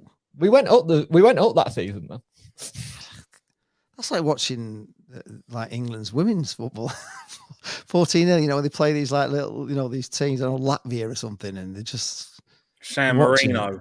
Yeah, what was the game where we won 20? Was it 20 something? And their goalkeeper just never dived for anything. She dive without her hands out. Everything was just going through her, and I'm thinking 14-0. That takes a lot of doing it. Games in pre-season where you just don't turn up. You take it as a pre-season friendly of what it is. It's a glorified training match. But even so, 14-0 it takes a lot of doing, doesn't it? Really, I think since then we've had 5-0, 1-1, and I'm not really bothered about the results. It's about getting fitness. Yeah, it's about them getting fit. Do you go to the pre-season? I didn't go to this one, but I normally do. Yeah. Do you vlog them? Do you vlog or do you not vlog? You're mainly a studio guy. I'm mainly studio guy because for some of you that don't know, I have a condition called FND, which is functional neurological disorder. Yeah. Which can give me anywhere from 60 to 200 fits a day. And I've had it before where I've vlogged something and I dropped my camera and I shattered it, and I can't afford another camera. And the thing is, some of the games I go to, I can start a game, they can start kick off and they can start singing Hi Ho Sheffield Wednesday. And by the time that's done, I could have had about 5 fits and I feel awful for the rest of the game. I've just got to soldier on through it. And sometimes you never have them on here though, do you? Is it or do you? Do we just not know? I do, you just don't recognize them. Right, okay. So it must be a strange thing to live with, that really. It's not fun. It's not fun. I suppose you're used to it though, I suppose it's just part of your life. I've had it since 2009, but they reckon I've had it since I was 10. Right. But growing up, they just thought I've just tired it. It's not a great disorder, but it one of the reasons I started doing YouTube, it kind of turned into my therapy, something to do. Yeah. And having something to do, it's really weird. I can't, if my brain suddenly stops, so say if you sit down to read a book or something, or you stop for 5 minutes, just have a break, that's where my brain switches off and goes, nope, can't do this, shuts down. And that's where all the seizures happen. So I have to be constantly busy or in the middle, or I can't stop, because if I stop, that's when I go. Yeah, so it's giving your mind occupied as much as you can. It's really hard position to go in between. There's no happy medium. So it's perfect for you then, isn't it? Really? Yeah. That's why I think it was last week or the week before there was 18 videos on my channel in 1 week. Yeah, you just went crazy. Yeah. But the thing is, I want to kind of get more of the disabled fan aspect out there, because it's not something that get talked about well. And I think a lot of clubs do well with their disabled fan policy anyway. But sometimes it's really difficult as a fan who got something I can't control to then try and go through a game and be okay and like not have to leave because I'm feeling so ill. Do you don't sit in disabled facilities though? No, do you? but I am planning to this season. I finally like bit the bullet and bought like actually nice walking sticks because my actual mobility is getting worse at times. So I've actually bought some walking sticks that don't make me look like a grumpy old man. Right. Okay. Oh well. Oh blimey. Sorry to hear about that. It's what it is. I get on with it. It's what happens. It's what it is, and you just got to go on with it. It's like I can't be like miserable about it. If I'm miserable, I'll be a miserable self for the rest of my life, and I'm already a Sheffield Wednesday fan, so I've got that sorted. Now you're here, I was just gonna briefly touch on. You've probably all seen it in the news that there was a little bit of trouble at the Blackpool Southport game. It was weird, if I'm being honest. If any Blackpool fans are watching this, we were down one end, they were behind the goal at the other end. We went 2-0 up, and then you saw them all leaving, or we thought they were all like leaving, and they were all singing, "We can see you sneaking out," and they came walking all the way around the side, and they came right down to the Blackpool fans' end, and they started like taunting Blackpool fans, and there was a little bit of obviously banter, and then I don't know what was said, but about 6 Blackpool fans ran at these like 200 towards the stewards that were in the middle, but they ran towards them and they just legged it. Like 200 fans just like legged it. And I think a Blackpool fan threw a bottle of water, which without the top on, which doesn't go anywhere, does it? All the water just spurts out and thing flops. And that was about it, really. It was more comical than anything to see them all like suddenly dash away. And I was just, obviously the mainstream media have picked up on it, violence at Southport. There really wasn't any. And I sometimes think we live in this namby-pamby world where, I don't know, just the smallest thing is seen as bad. And I was just wondering, are you seeing with your clubs more sort of hooligan element coming into it? Is it coming back, or do you not really experience it very much? Last season in League One, there was a lot of issues with fans getting on the pitch and causing a lot of issues, and there was a lot of that. We had a big one at Lincoln. For some reason, Lincoln have become a rival of ours for some weird, strange reason. I don't get it. And that was a bit nasty. I put it down to everyone had 2 years not being able to watch football. Mm-hmm. And now they're making up for lost time. Yeah. And I don't know about anyone else who feels that way when you lose not being able to watch football, and then it's like you're allowed to go out of your house for more than like 5 meters. Some fans give it that idea to think. You got to remember, there's still fans who think football is just going on the piss and fighting. There is still that culture element to it. But I don't know what you see. It's that thing. If you see it, it's a small minority, and you don't want to kind of put everyone in it. But it has over the last, I'd say, year since we're all allowed to be able to get to games again, along with the sexism, racism, fighting. I think it had got a little bit worse, but that's my personal opinion. I don't know what everyone else thinks. Yeah. Any thoughts on it, Charlie or Bradley? Well, I suppose you're not going to matches at the moment, so it won't be affecting you too much. Do you go to any other games, Bradley, or are you just not watching football at the moment? This last season, I went to watch Wigan quite a bit. Okay. All right. Because obviously I've got family from there and stuff, so I just thought just tag along because I love football in general, so I'm not actually bothered about who I watch. No, as long as you're watching some football, yeah. I just tend to go to the big games. Any trouble at the Wigan? Have the Wigan fans been okay, or are you seeing this element creeping back? Obviously, against Bolton, it was quite feisty. Anybody as well, post in the comments as well if your team are starting, if you're starting to see a little bit of aggro going on with these fans. I know we were getting a little bit of a bad reputation, Blackpool fans, last year, even though we didn't do anything particularly much. There was a bit of fighting at Forest. I did, when we were coming out, there was Forest fans were waiting for us as we came out of the ground. That wasn't so Door nice. saying hello. Door? It was Door saying hello. Oh, he just set you a welcoming committee. No, it was Door was he was after the game. I met Door before, so he was all right. But no, there was just a little bit of trouble there. But on the whole, we went to Cardiff. I was a bit worried about there. I went to Millwall. I was really quite scared going to Millwall, but they were all right. They weren't too bad. I suppose you won't get much Loudmouth at your level, do you? Trouble down there? Yeah, there's a lot trouble. more because there's less police about, isn't there? Ah. You were the trouble. It was always kicking off. I mean, to be honest with you, it's normally them after me most of the time. Yeah. But, you know, with the death threats that I got. No, yeah, I'm sure. I'm not going. I can't say too much, but there was incidents, and because you probably get about 5 old Bill that go to the game. Something there's just say you take 50 fans, they're not going to be able to control that, are they? They're not going to be able to follow you everywhere you go. So yeah, it still happens. Is it making a return? I don't think it is. It definitely won't be like it was in the 70s and 80s. No, but it's a lot more family orientated, isn't it? You know, you go to matches, a lot more women go, don't they, to football matches? Children go. I think it's more a social media thing that's bad these days than an actual in the ground situation. Yeah, do you think the mainstream media just make bloody mountains out of molehills with half of this stuff? You know, it's not as bad as. I mean, they certainly don't like to show good stuff, because I've got a Derby fan just posted there that they were having a lot of trouble because everybody didn't like Derby, but they were fantastic at Bloomfield Road. We had a right good time with them. A lot of singing on my video. It was all good natured band. The whole place was rocking, and you don't see any of that.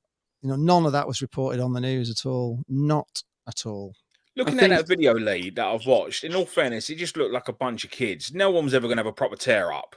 No, it was literally a bunch of kids. There you go then. So as soon as you lot have gone towards them, they've ran away. So it's just more like friendly handbags, banter more than this will have a proper row. Yeah, but do you remember last season that there was a load of Fleetwood lads who were like giving it the big I am at one of the buses going past, and as soon as the lads all went to go off, they all ran away, and they were like all teenagers.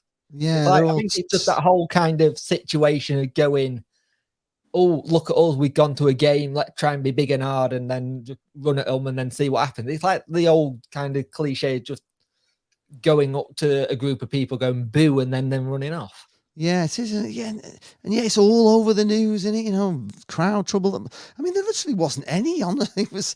They made such a big thing about it all, and like say, it is just. I'm actually surprised, Lee, you haven't been reached out just to say, can we have a look at your footage or use your footage? Yeah, well, there wasn't any. I didn't have any really because I missed it, but there is footage because the the cameras were there recording the game, so the official Blackpool channel will have it all. But it was all over before I can. It was over so quick that I caught the back end of it, and obviously Ben Mansford, who's one of the directors, and Chris Maxwell, the goalie, came over, and he's on the, there on the video telling us, try and sort it all out. But there really was nothing. Really, honestly, it was actually quite funny. It was funny because they all, this is like, I don't know, 150 of them all marched round. Some all marched round, and then they all, they tore off. They went, away really fast. They all ran off. So it was just. There really was nothing. I don't think there was one punch thrown. It was very odd. True Red is saying, is just to you, Jake, actually saying, don't worry, Punk, I know how you feel because it comes under the same category due to weak bones in his body, so I need help getting to my seat at the City Ground. It's not fun. I know we have Ryan Dunbar. He's not here this week. He's on holiday, but he's a disabled fan, as you probably know, Rangers fan, and he's in a wheelchair, and he sometimes complains about the disabled facilities. A lot of grounds do take it quite seriously. Some are better than others. Sometimes if you actually get in touch ahead of time and let them know you've got a disability, sometimes that helps. They can sort something out. But I've had it before. Whoa, what happened to Loudmouth? It's just bloody webcam. It just kind of auto focuses from time to time. Don't worry, Lee sorted me out another one. You know what he's like with technology and stuff. Right? Have you gone blurred? Cost me about fucking $4,000 that I'll use once. You didn't say to me you were packing in within about 2 months of you buying all your new stuff. I couldn't quite believe it. I'll tell you what, in all fairness, Lee, if you want to, there is a Scottish vlogger. He goes by the name of A Different View. He's disabled, Motherwell fan, and he goes to grounds with him, and he awesome. Vlogs. He vlogs his experience regarding. Obviously, all the setup, what's it like, what's the view like and everything. So I'm sure Ryan Dunbar knows about him. I mean, it might be interesting if you want to reach out to him, so that way it's a different perspective of what it is as a disabled person who vlogs and get their side of things. I mean, yeah, maybe a vlogger. You need Lee. You need to get in touch with him.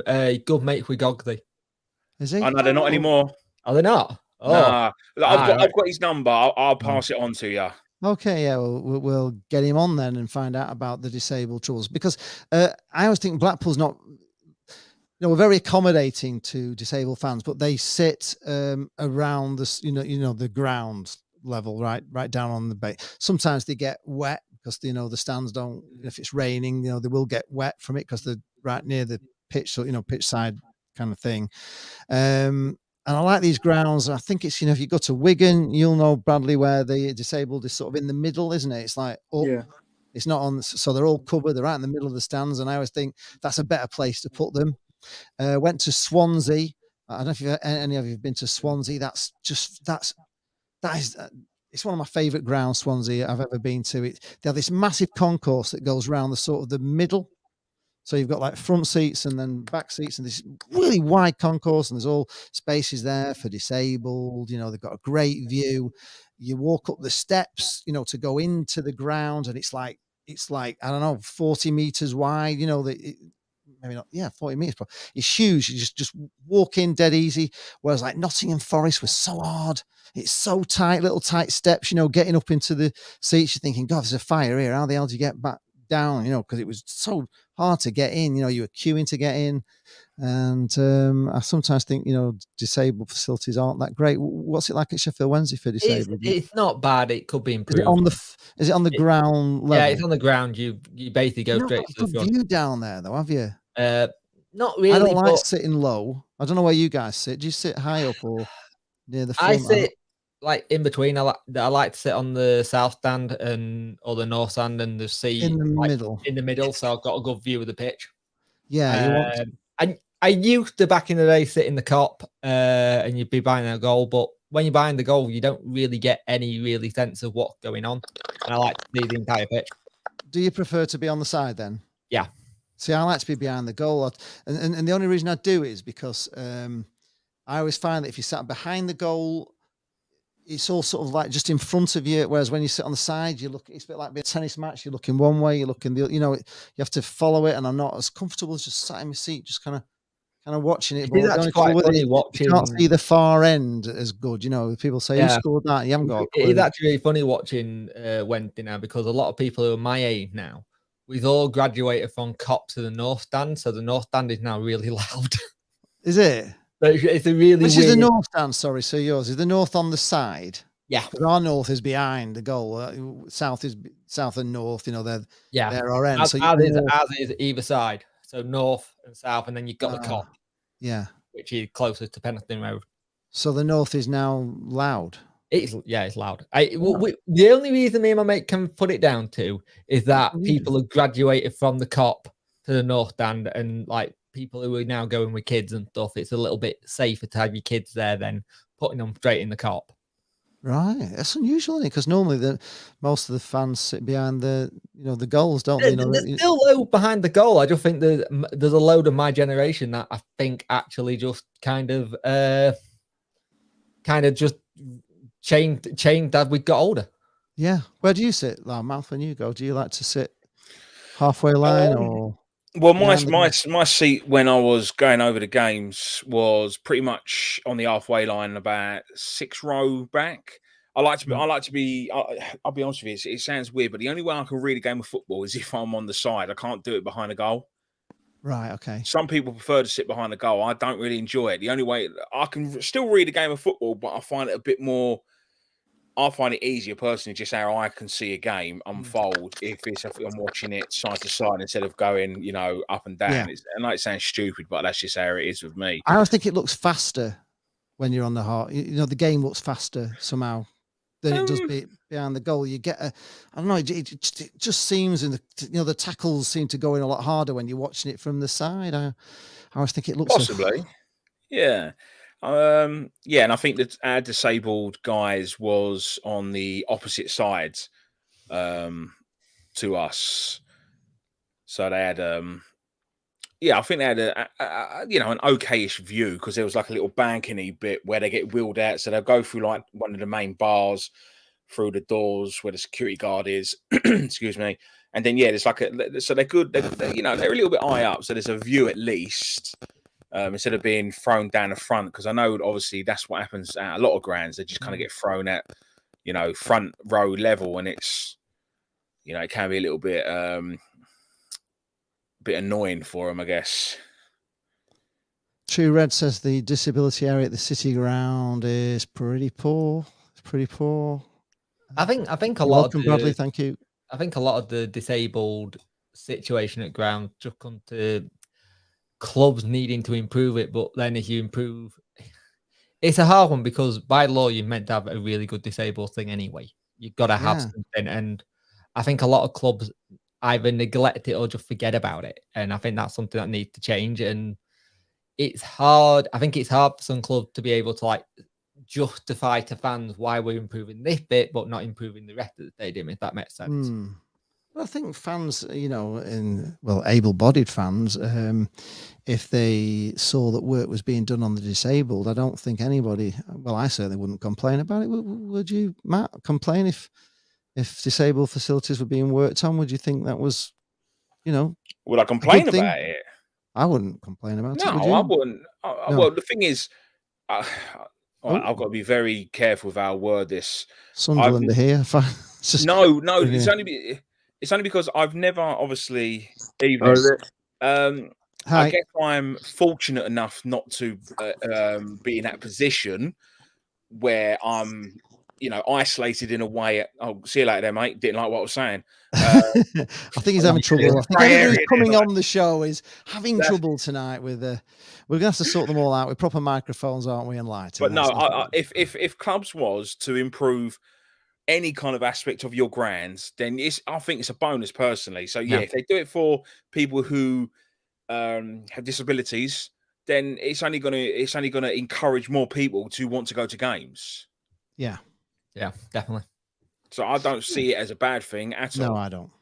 I don't at all.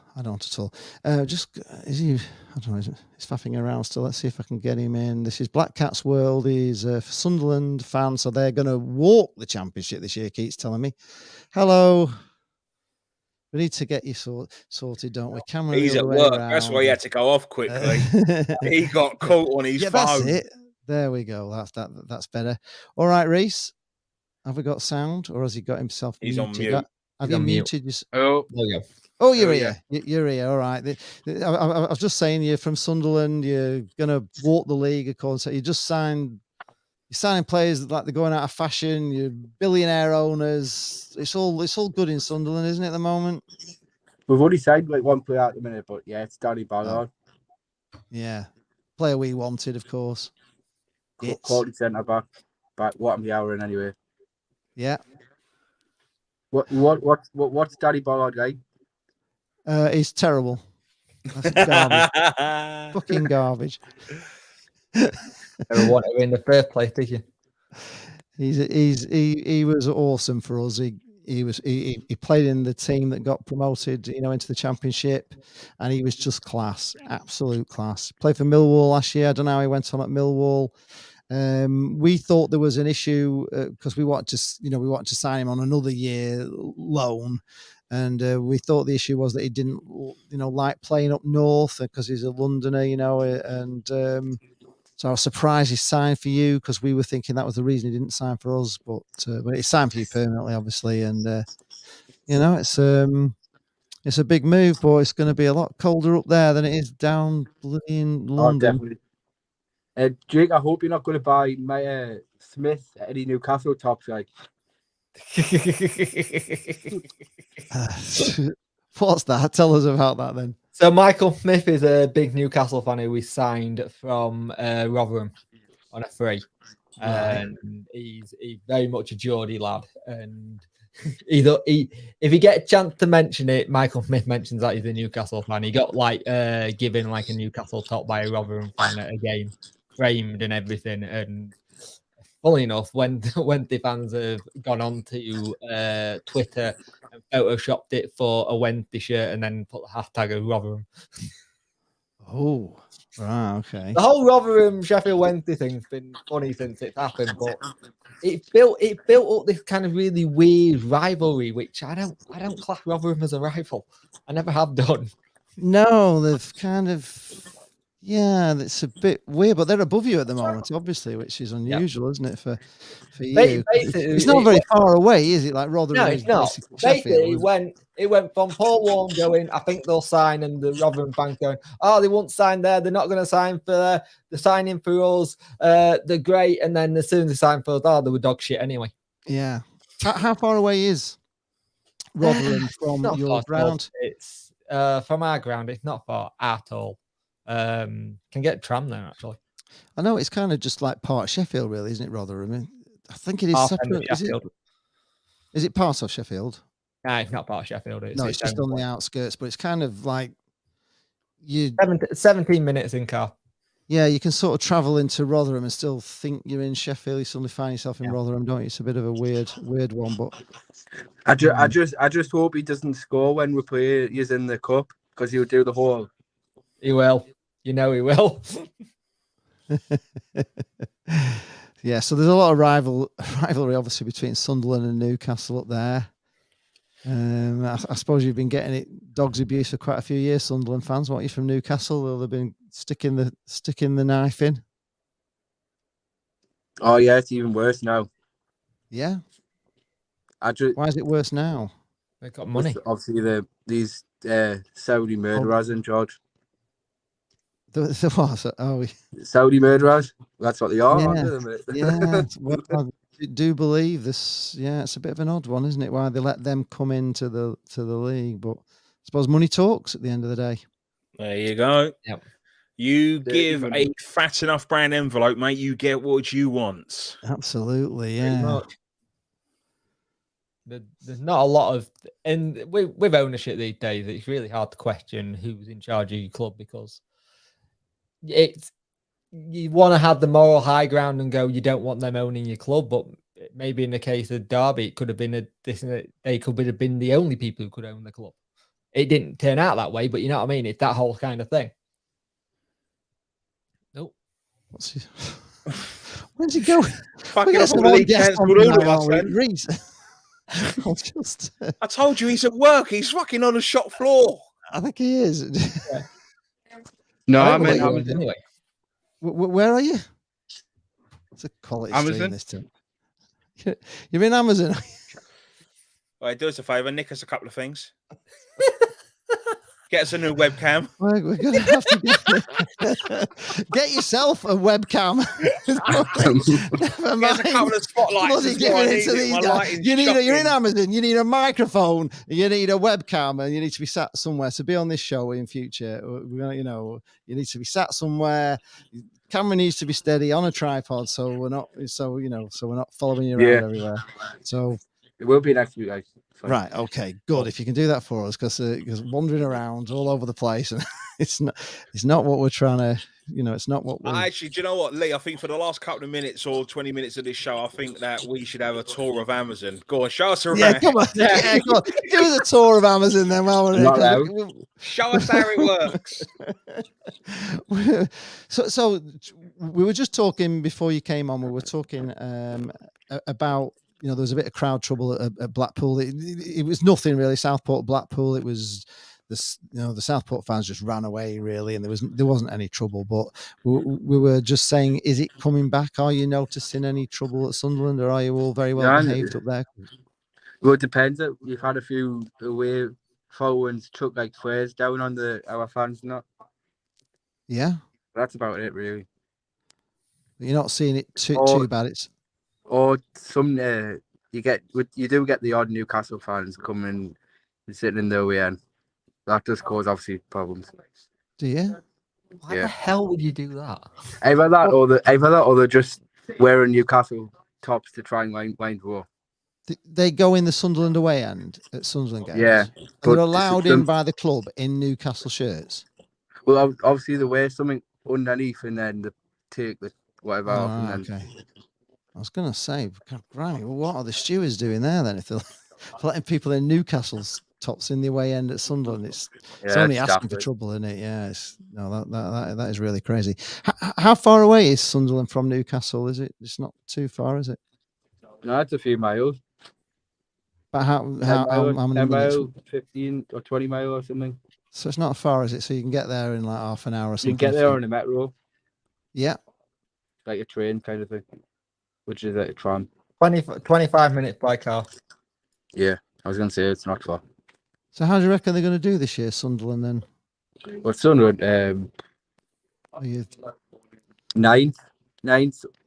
Ninth? You take ninth? Ninth to 10th, so something like that, hopefully. It's kind of for most, for Blackpool fans, we were all about just, trying to get a mid sort of table, top of the half finish if we could. But, really most Blackpool fans would have, taken just surviving, if we could have stayed up. But we did quite well. We got off, we fell away at the end, but we were one time looking like we could just make the playoffs. But I think, that should be your aim, really, to consolidate and get yourself back at this level. You certainly don't want to be going back down.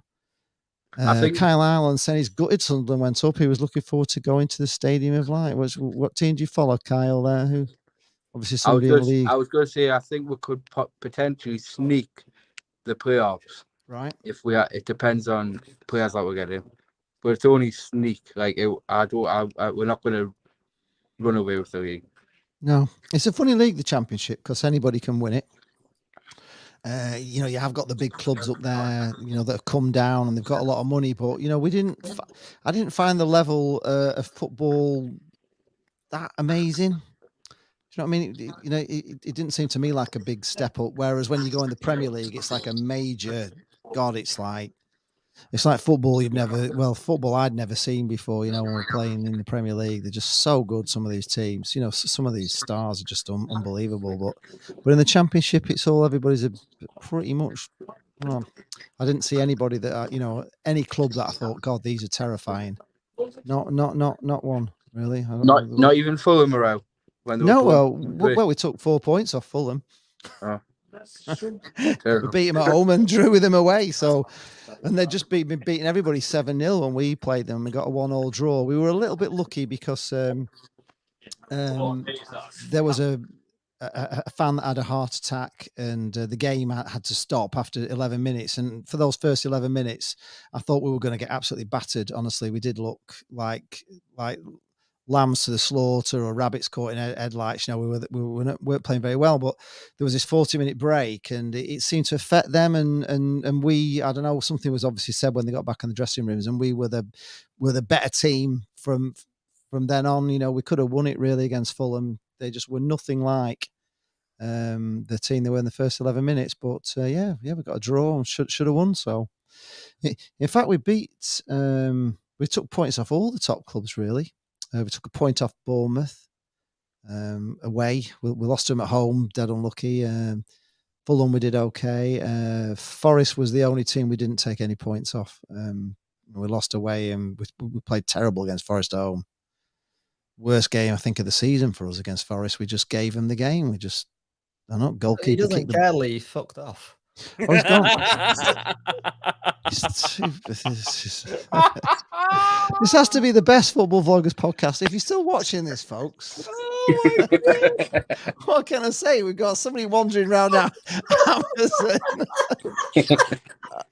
posing. We get two people come on that don't fucking talk and their equipment's wank. We've got someone else that's on their fucking lunch break who just won't show us around the warehouse. What is going on to this show?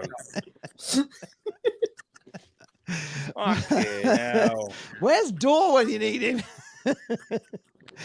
Oh, dear. Lee, I think we need to go and recruit people, mate. This is getting a bit fucking tedious with it now. We need some quality. It's kind of a requirement, really, on the show scouting trip to come on with decent microphones and decent cameras and sat in a nice, quiet environment without all the kids shouting behind and the wife kicking off and all that sort of stuff. That wasn't very good, and it's just been a bit of a mixed bag tonight, hasn't it? It's been different. It's been different. It's definitely different. I was going to say, I think I'll jump off. Okay. Yeah. No problem. Thanks Don't a lot. nick anything from Amazon. Thanks Yeah, a lot. make sure that you pack them parcels properly. All right. Just I'll make make yourself. You sort yourself out with a nice webcam and a good I've got a mic. mic in that in the house, so it's all good. Okay. Cool. Right, see you later, Reese. Right, see you, mate. Try, mate. Hello, mate. Well, there we are. Then there were 3. Jesus. It's been different, hasn't it? It's been different. We've had Charlie on with his. I don't know what was up with his mic tonight. He just fucked off. He didn't even say goodbye or nothing. No, he did. I don't think he could sort his mic out. He was just like so. He was just really loud. So I don't know what gone on with Charlie tonight. But yeah, it's hard to keep kind of trying to turn him down. But then when I turned him down, it couldn't hear you. Then you know what I mean when he was talking because it was clipping and stuff. So. Is there anyone else in the comments that want to come on just so we can have shits and giggles? Come on. Yeah, anybody want to come in? Brave enough. Should we put a link in? See if we can get anybody better. Is there anybody out there in the comments that thinks they can do better than the people? Don't remember what you did last time you put a link in the chat, Lee? I do. Oh yeah, somebody started swearing or something, didn't they? They started putting porn on. Porn on, that was it. Yeah. I was going to say swearing. You wouldn't have me on it then, but yeah, someone put a dirty film on. Yeah. Yes, the guy that started putting some sort of porn thing on was. Yeah, Steve only said Dor doesn't want to know anymore now. The Premier League. Oh, he's too big time now, Dor, ain't he? He'll find. He'll find out. You know. He'll come to like Mark time and we're like, we're nearly relegation zone. Can I come back? I kind of hope he does all right. I think Forrest will do all right in the Premier League. I think Steve Cooper got enough know-how and contact to build that squad. I think they'll do okay as well. I can't see them being a. Who do you think will come down out of the teams that have in the Premier this? Do you think Bournemouth can stick in again with a 10,000 stadium and? Do you think they'll stick in? Let's have a little look. I'll be honest with you, mate. I don't really know too much about the old Premiership. Let's have a little look. The True Red says that nobody can beat what's just been on with Amazon. I got to admit, it was different, wasn't it? It was different. Reece, bless him. He did say come on, and he managed to get on in his lunch, in his work break. But I'd be interested to see what Brentford do if they don't keep Christian Eriksen. Because I was just about to say the same thing. I think literally saved their season. Is he going? He meant to be going to Man United. Agreed terms, apparently. Yeah, I think Leeds will struggle. Yep. Yeah. I think Brighton will struggle. Yeah, they've lost a bit, haven't they? I don't know why, but I just feel like Southampton could go. Black Cat says Dor will be on Sky Sports Transfer Centre things, and he says sorry for being at work. Next time we'll be in my room with a good camera and mic. Perfect. That's what we want to see. Correct aspect ratios. I think Leicester might struggle next season. Oh shit! I see Fulham. Yeah, I think it'll probably be between Leeds, Fulham. The thing is with Fulham now, we went to Fulham and they've built a brand new stand, or it'll be ready, won't it? This new stand they've built, which they've built out into the Thames with, haven't they? It's absolutely huge stand, which is going to add about. Does it hold about 20,000 or something? This new stand, because they've got the Craven. Yeah, I've seen it being built. Yeah, I mean, in all fairness, I don't think we can forget about Everton either. Nah. No, they are, but they always get out of it, don't they, Everton? I thought they were going down this year, to be honest. I can't believe that I can't believe what Burnley did, that they got rid of the manager with just like 10 weeks, 10 games to go or 11 games to go. Say again? It's very Burnley. It's just weird. I mean, why would you get rid of him there? It's like you do just, to really, I said to somebody the minute they started Daesh, I said, I think I said to Jane, they're going down Burnley. Is anybody going to be watching the Arsenal All or Nothing thing on Amazon? I ain't started it. It's not out yet. It's out on August. I thought the first episode was out. No, I don't think it's out until August 7th. Portsmouth. I will watch it. I mean, I've watched all of them so far. They only give you good insight what's going on, don't they? Yeah, I mean, have you seen the Brazilian one or the Juventus one? Yes. Yeah. The only problem with that is because I fucking hate reading subtitles. Yeah. Do you? Oh, it's horrible. That's why I had to watch Squid Games with it being dubbed. I couldn't watch it with the subtitles. That would do Well, my I've got nuts used in. to it now. We watch quite a lot of foreign stuff, and I don't mind watching it. I can read it. It doesn't bother me quite as much because we do it a lot. Jane likes to watch Spanish stuff and. You reckon it could be Man City, Liverpool again, going for title? I can't see anyone touching City this year. No. Well, Portsmouth home and away saying Fulham, Southampton, Bournemouth will go down. That's his prediction. Oh, he will say Southampton, being a Portsmouth fan. Of course he will, yeah. He's wishing on that one. Eugene says City will win the Premier League again. I think you're right. It's unbelievable.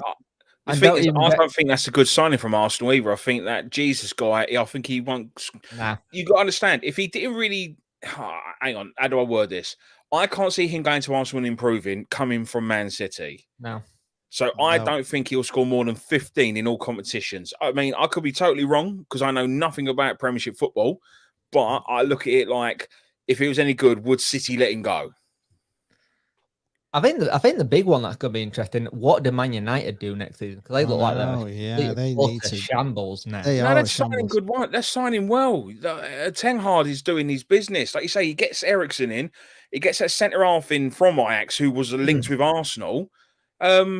It's going to take him a couple of years. But I think he's the right manager for that club where they need to build. It's just how much time is he going to be given from that board? They can't chop and change in 3 years. They have to give him like Klopp or whatever it was. What was it, 5 years or something? I think he won it in 2 or 3 years. But Klopp had a couple of transfer windows where he didn't get it right, and then it all started going right.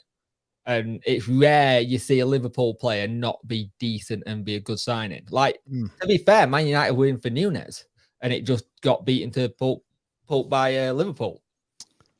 Sirius says Fulham, Bournemouth, and Leeds for him. I think that was the same as you, Matt. Was that Fulham, Bournemouth, Leeds? I said Michael Fulham, Leeds. Leeds. Good evening, Michael. I said I don't know why I threw Everton in there. I threw Brighton and I threw Southampton. I think it'll be between like them 5 or 6 teams. I think everyone else will pretty much be safe enough. To be fair, Leeds are just parrying Ted Lasso, the TV show now with the American manager. Mate, do you like Ted Lasso? I love that show. I enjoy it, honestly. Such a show. It's brilliant, isn't it? It's so good. It really is fantastic. And they've done the football. Well, actually, the football part of it wasn't very good, I thought. Just sometimes it was a bit unrealistic, wasn't it? The penalties and stuff. But the actual, Ted Lasso's, it's just ace, isn't it? I just couldn't believe it when Leeds United got an American manager, and I was like, oh my God, it's imitating sodding life now. Because they had a really good manager, didn't they, Leeds? What was he called? I can't think. Bielsa. Bielsa. Where's he now? Where's he gone to? Enjoying time off. He's not really got a club yet, and Bielsa one of those weird ones where he may end up in South America, he may end up in France. He's managed all over the place. To be fair, I reckon he must have had a row with the board because it makes no sense to sack him. Yeah. Your first season back in the Premiership for God knows how many years. It doesn't make any sense to sack the geezer. And then get this American bloke in. Yeah. So who knows what's going to happen? It's a weird one, isn't it, really? And I think they'll struggle. Yeah, I mean, Leeds are a team that really, they need to be in the, they're another one of these teams that kind of need to be in the Premier League. So far they've lost Calvin Phillips to City. They're going to lose Rafinha. That's basically they're 2 big players in that team. Yeah. They're going to have to reinvest, and they were lucky when they got Rafinha in, kind of thing. It was a gem, and I don't think they're going to find another gem like that, especially if people know they've got like 60, 80 million to spend. They're going to go for some players and maybe get priced out. It's going to be tough. I think it's tough for Everton. I'm kind of agreeing with you on that one. I like say Leicester. They've done so well, haven't they, to sort of stay in and be like up near the top. Really, they've been a really good team. Do you think their bubble might burst this year? I think Rodgers has taken them as far as he can go. I don't see where he can go with them anymore. I'd be interested to see a full season for Gerrard at Villa. Yeah, that's an interesting one with taking our Critch as well. I don't know. It's a strange move. We were a bit all gutted because Critch went, couldn't believe it. True Red says Everton will be in another relegation dogfight because they just throw money at it. For example, Dele Alli. Michael Stewart Hayes just come in saying that 2 of Appleton's targets, and I think he was talking about, we were close, looked like they've fallen through. So that's still no signings for Blackpool so far. So Blackpool fans are getting a little bit edgy, because nothing's happening. We've lost our manager. We've got this Appleton in that, with a lot of fans, is not popular, and of course we're not signing anybody. It's going to sound really weird when I say my dark horses are Tottenham this season, but I think they're going to surprise a few people with how they play. Because Conte got them playing a really good way, and he nearly walked again. He actually nearly walked away from the club when they're going to sort out transfers.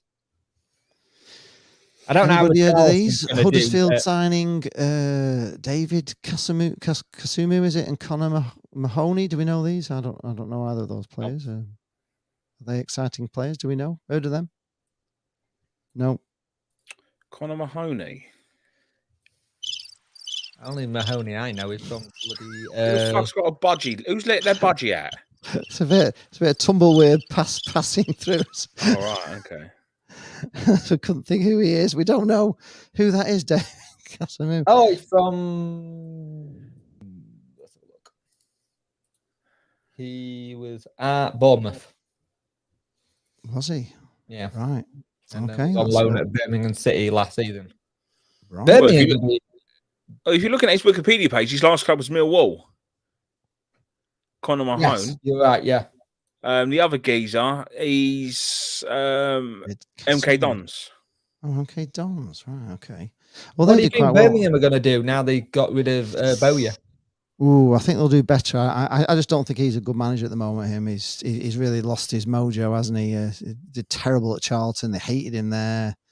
So gone back to Birmingham, they looked pretty poor team. I mean, we smashed them, Bloomfield Road at the end, and we. It'll be interesting with their ownership as well, because they're on this really, really weird takeover thing. It's like the former Watford owner that tried to take them over, kind of thing. It's an old one.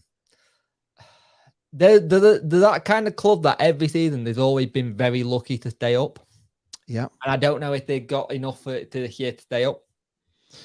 No, and they've got problems with the ground as well, haven't they, Birmingham, at the moment? They've got problems. It's all it's been like condemned in parts, hasn't it? They can't sit in parts of it. So I'm just going to throw this one in there, Jake. You reckon Tottenham will be the dark horse? Yeah.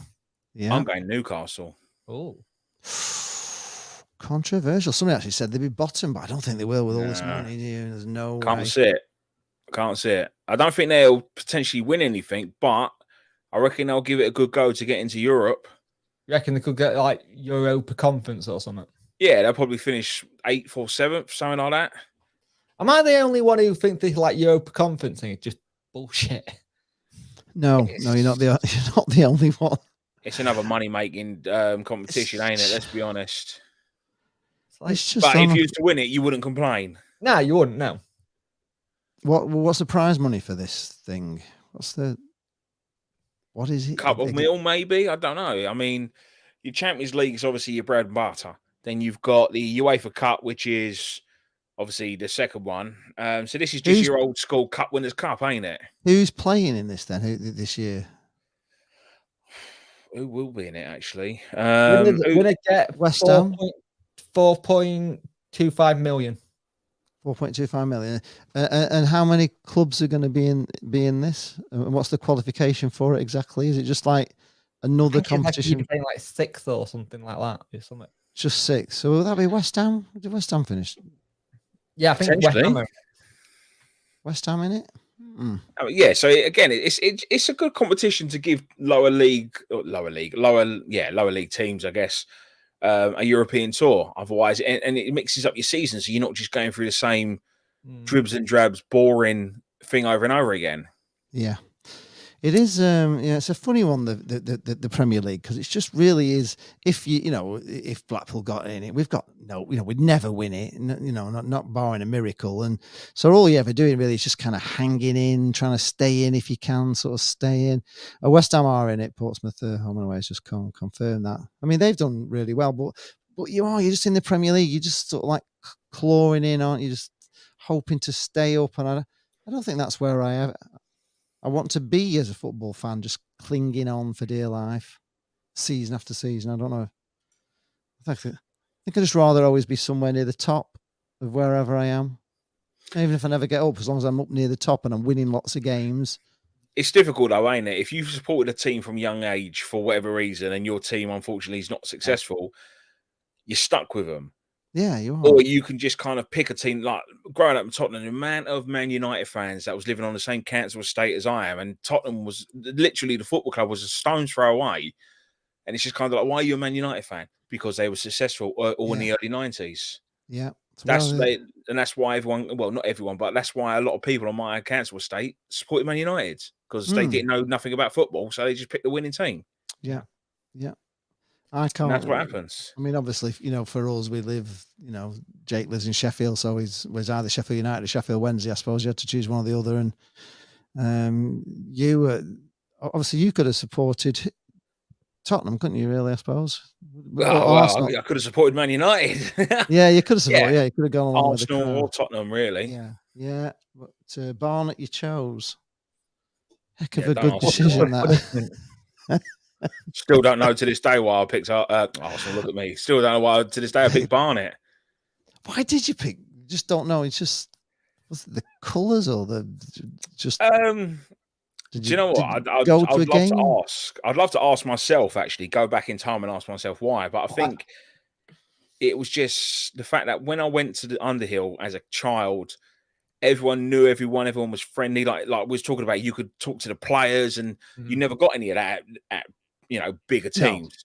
No. Yeah. And I kind of felt like this is such a nice environment. You're not just a number. You're not just pumped through like a sausage factory.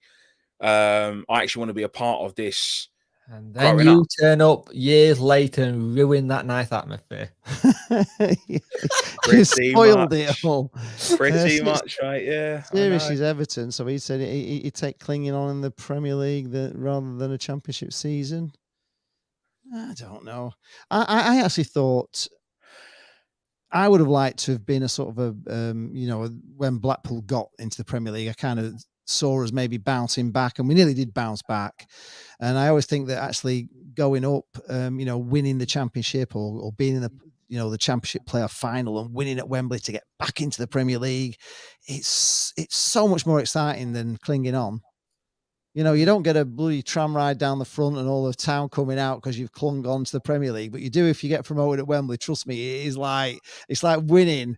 You're winning the biggest prize in football, really. When you win that playoff final. I don't know what winning at Wembley is like.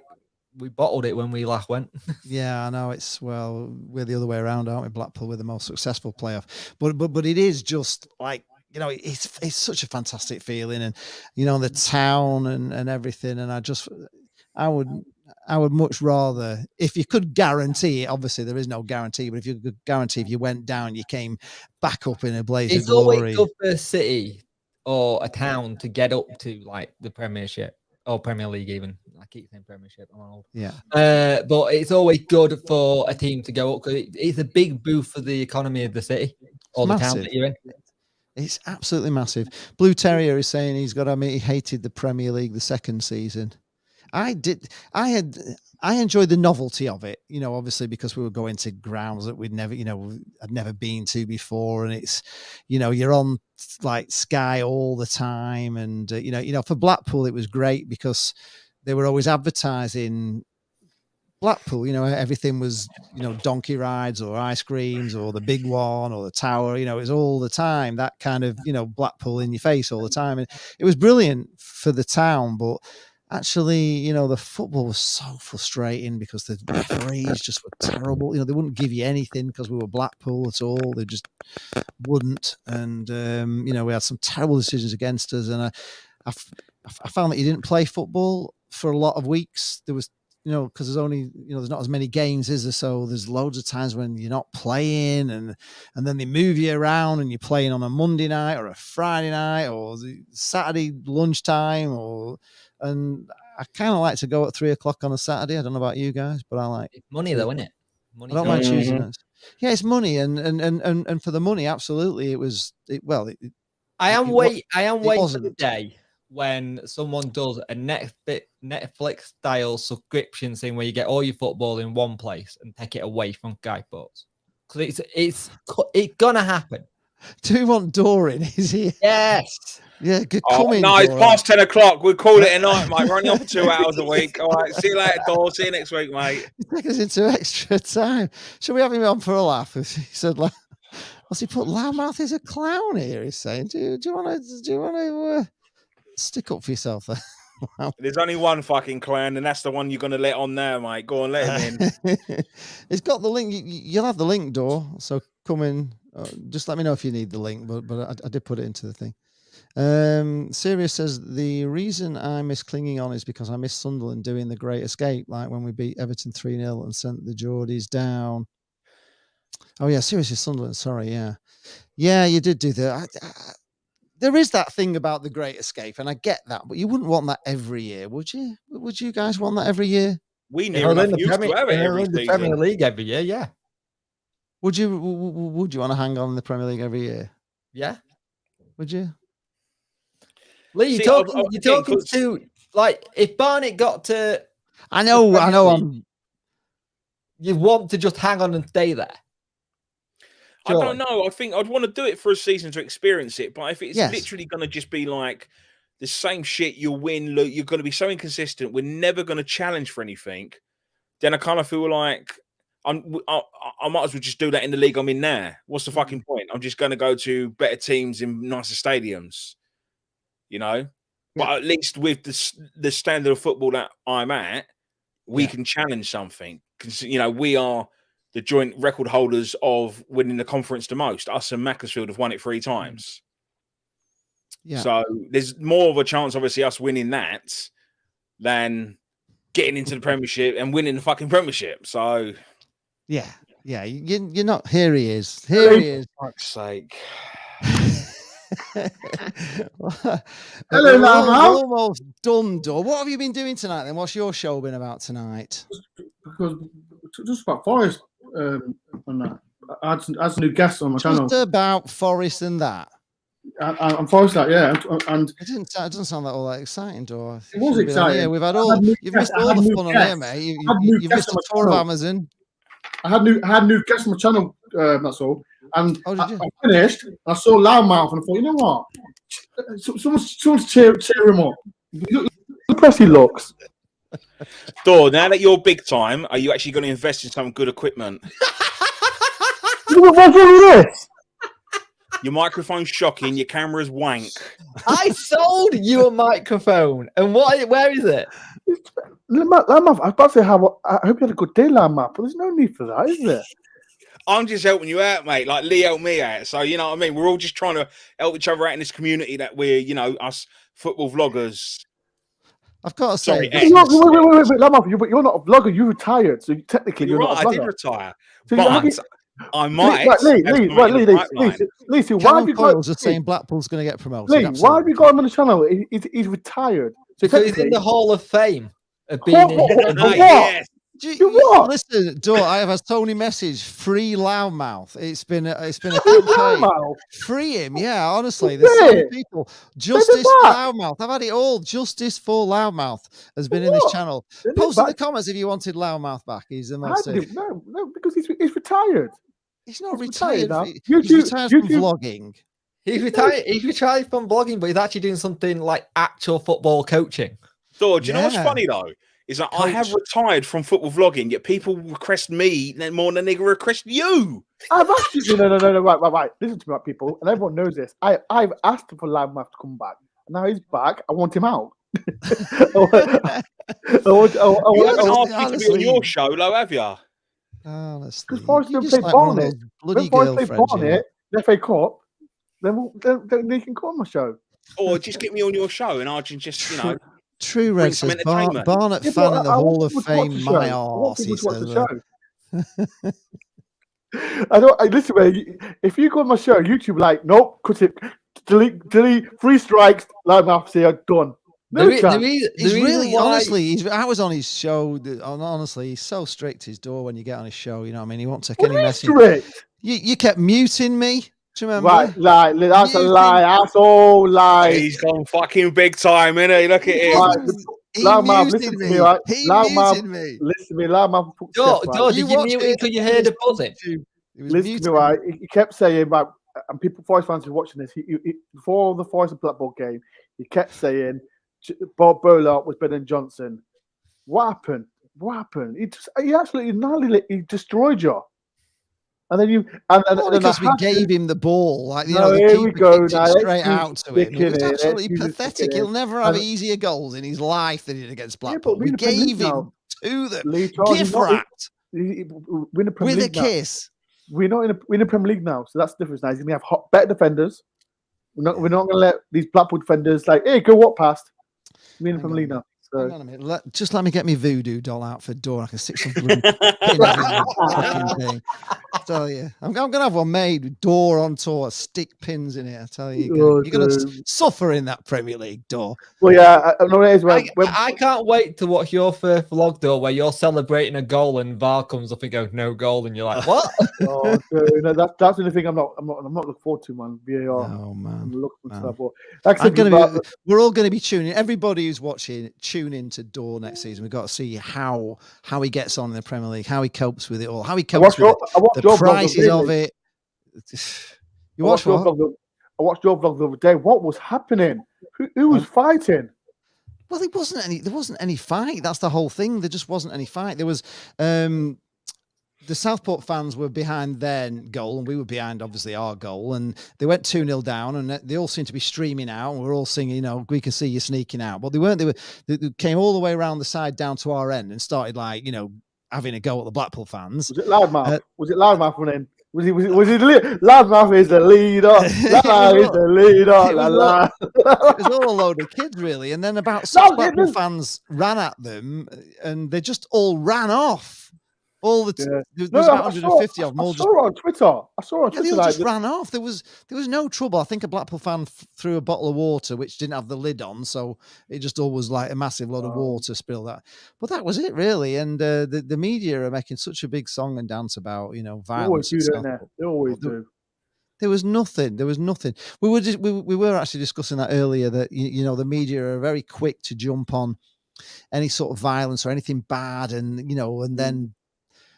Something really good like, Derby and Blackpool fans singing, they're not interested. They just want to show that. It is what it is, man. But I enjoy the vlog anyway. It's just weird now. Football's back soon. I can't wait. Loudmouth, has Barnley got the fixtures out yet? I wouldn't shut up. Here we are. Somebody's defending here. The True Reds says, seriously, Lee didn't show up about the history and how the Victorians made the Pleasure Beach. Whatever else. Did I really? Well, there we are. I do apologise to all you Nottingham Forest fans that didn't want to hear anything about Blackpool, but there we go. No, what's wrong with that? Too red. You're giving Mr. Door on tour some culture. Yeah, I think you're asking about Blackpool, were you? I don't know. Lee, if you're dishing stuff out, just dish out some experience on how to host as well for Door, because he struggles. I've been nice to you so far, man. Since I've come on the show. Come on, man. Show some love, man. Come here, I said, show me some love. Get me on your show. When Forest play Barnet. No. Just get me on your show. When Forest play Barnet. Why won't you have him on your show? Why would you not have him on your show? Because How about this? Why don't we do one of these takeover things? Why don't we do one of these takeovers? To the Forest game. We won't let him in. They won't let him in. They saw a Knox Catting vlog. I thought, after what he did, I think I loved that one. And you went mad, so they won't let him in. They won't let him mouth. Mate, that's all right. I'll just sit in Hooters. Are you paying? If you pay, I'll come. That's normally how it works, isn't it? Yeah. Well, I think Loudmouth wanted to meet up, didn't you? He really was keen on doing a sort of an on tour. I do. I think we should do this on tour. Like we should all meet up, all of us. We need Ask as many sponsoring people for as this, possible. though, Loudmouth. If we're going to do an on tour thing, don't we? We need sponsorship for it because it's going to cost everybody a fortune. If for you to come down up from, I'm going to Berlin 2 weeks time to see Force play. How much is that costing you? $250. $250 for the plane, but tickets, hotel. Yeah, hotel 189, tickets only €30 tickets. So that's not bad. Right, but still, honestly, I can't imagine what it would be like if if they did do this like European Super League and the only matches you were playing all the time was just going abroad all the time. Can you imagine how much that would actually cost you? To do that. But yeah, I'd swap shifts and all that. But yeah, I can't wait, man. I'm looking forward to Berlin. I've never been. And anyone been to Germany? I've never been to Germany before. I've been to Germany. We went on a stag do to Germany. It's it's nice. It's really nice. The Germans are nice people. It was a good weekend. Really enjoyed Germany. I think you will enjoy it. And the atmosphere at the grounds was quite amazing. It's really good. I didn't take in a German match, but it is like pretty loud. How's Sheffield Wednesday doing, Jake? I know not too bad. We signed some decent players so far. We're waiting on trying to get a deal for Wilkes from Hull. We put a bid in around 200k. It got all accepted on the Friday. On the Monday, the chairman turned around and said it too low, so we've got to put a new bid in. It's going okay. We're building something quite good for next season. It's just going to be one of those situations where what Darren Moore is saying to a lot of the players is that you're here to win titles. You're not here to do second or playoff. We want to win the league and go up. So it's all good to hear, but saying that and doing it are two separate things. Like we've got Will Vokes in from Cardiff on a free transfer. Good player. I liked him. Free transfer. They let him go, and I don't understand why. But we got him on a free. We got Michael Smith and Michael Owetway from Rotherham on frees. So far, we haven't spent a penny, and we got Ben Hennigan from Wimbledon in, who I'm looking forward to seeing how he does as well. It's going to be interesting next season because there's not much we need, but in terms of just getting things right, it's going to be interesting how they go from last season to this season, and the fact that Windass looks like he's going to be fitter this season. We got David Stockdale as well on a free. So it's looking good. It's just I want this Wilkes deal to get done so we can add some more players in. But it looks like we're stuck on this one deal at the minute. At least you've got players. How many players Bonnet got? I got about 3 or 4. Signed 11, mate. What? Signed 11 players. What, all in one day? All in one day, and there's still more to be coming. It's told you to put $4,000 on Barnet to get promoted this year. Door that was from last week. What did you do? Door doesn't have 4p, so. Hollow TV saying, Lee, when do you think our first why are you signing is telling coming? people I have this? no I idea. think keep a secret. True Red says the Sheffield Wednesday will get promotion to the Championship this year. I like Sheffield Wednesday. I want Sheffield Wednesday to come up, man. I hope so. More than Derby, I suppose, for you. You don't want. What do you think? Well, Dor, we need to ask you. What about the news at Derby? I know the business. Don't know my business. Don't care. Now they've been taken over. Let them suffer. I keep saying this and I keep repeating it. I don't want them to liquidate. Let them suffer. It's time to suffer. Don't care. Win the Premier League. I don't care. Michael Stewart is asking me. He's saying he does my cap to me. I'm standing by my channel after the very disappointing. I know. Shout out to Lisa. I know she's been given lots of stick because she got a lot of stick recently. Yeah, she got lots of stick on social media. Yeah. Why is people giving her stick? No, not Islam, man. When you put yourself out. I think the problem with Lisa though was she was talking about this big massive takeover, wasn't she? Do you remember? She was. No, the problem is right. When you put yourself out there, when you're on TV, on radio, people can have opinions. It's one of those things because she's well known in the Derby. Yeah, she's well known. Because she's well known in the Derby fan base, to get her on Radio 5 Live, to get her on the TV a lot, and because that whole thing when you're well known, you get a stick. But I think she gets it a lot more because she's a woman talking about football as well, which makes it even harder for her. When she knows a lot. If you speak to her about anything Derby, she'll tell you it and know more than most people do. I know it is. People contact her. It's not like she's going to them. They contact her, and the abuse that she was getting is just ridiculous, man. But at the same time, like I said, I saw a comment. There was a Derby fan and saying when you put your self out there, like us lot do, you're going to get the goods, you're going to get the bads. So people are not going to agree with you. I think the problem with Lisa, every time someone says something bad about her, she replies, "Don't respond to him. Don't respond to him." Simple. I think that's something you learn. To all the Blackpool fans, sorry, there's just a lot of Blackpool fans just coming at the moment, and I just say I'm going to do a live stream tomorrow just for Blackpool fans. You can all rant and have a go, and and put all your feelings out there about how you're feeling about the signings and the manager and everything. So I'll do all that with you all tomorrow. I can't decide on a time yet, but I will tweet it and I will just do a Blackpool moaning. There's a comment from Carl Allen. Yeah, something about you tweeted about it non-stop. Is this? Do you want to? When have I ever tweeted about them? As Punk Chef says, it's none of my business. That's what I say. None of my business. Oh gosh, what's this? Kyle says it's because Derby have they marketed her as Derby's top fan, which annoys a lot of Derby fans. Abuse totally unjustified. Yeah, but I don't think they have. It doesn't say Kyle. Wait, I saw it's the same Kyle. I don't think Derby have. I think she's just one of those ones who gets rang up to do a lot of the stuff and get spoke about. If she'd been labelled Derby top fan by Derby, then fair enough. But at the end of the day, that's a compliment from her club, not that she should get abuse. No, absolutely. I can't see why anybody would abuse somebody for that. It's just she's the one that they're all going to. I suppose the fan that they won't, it's just very good.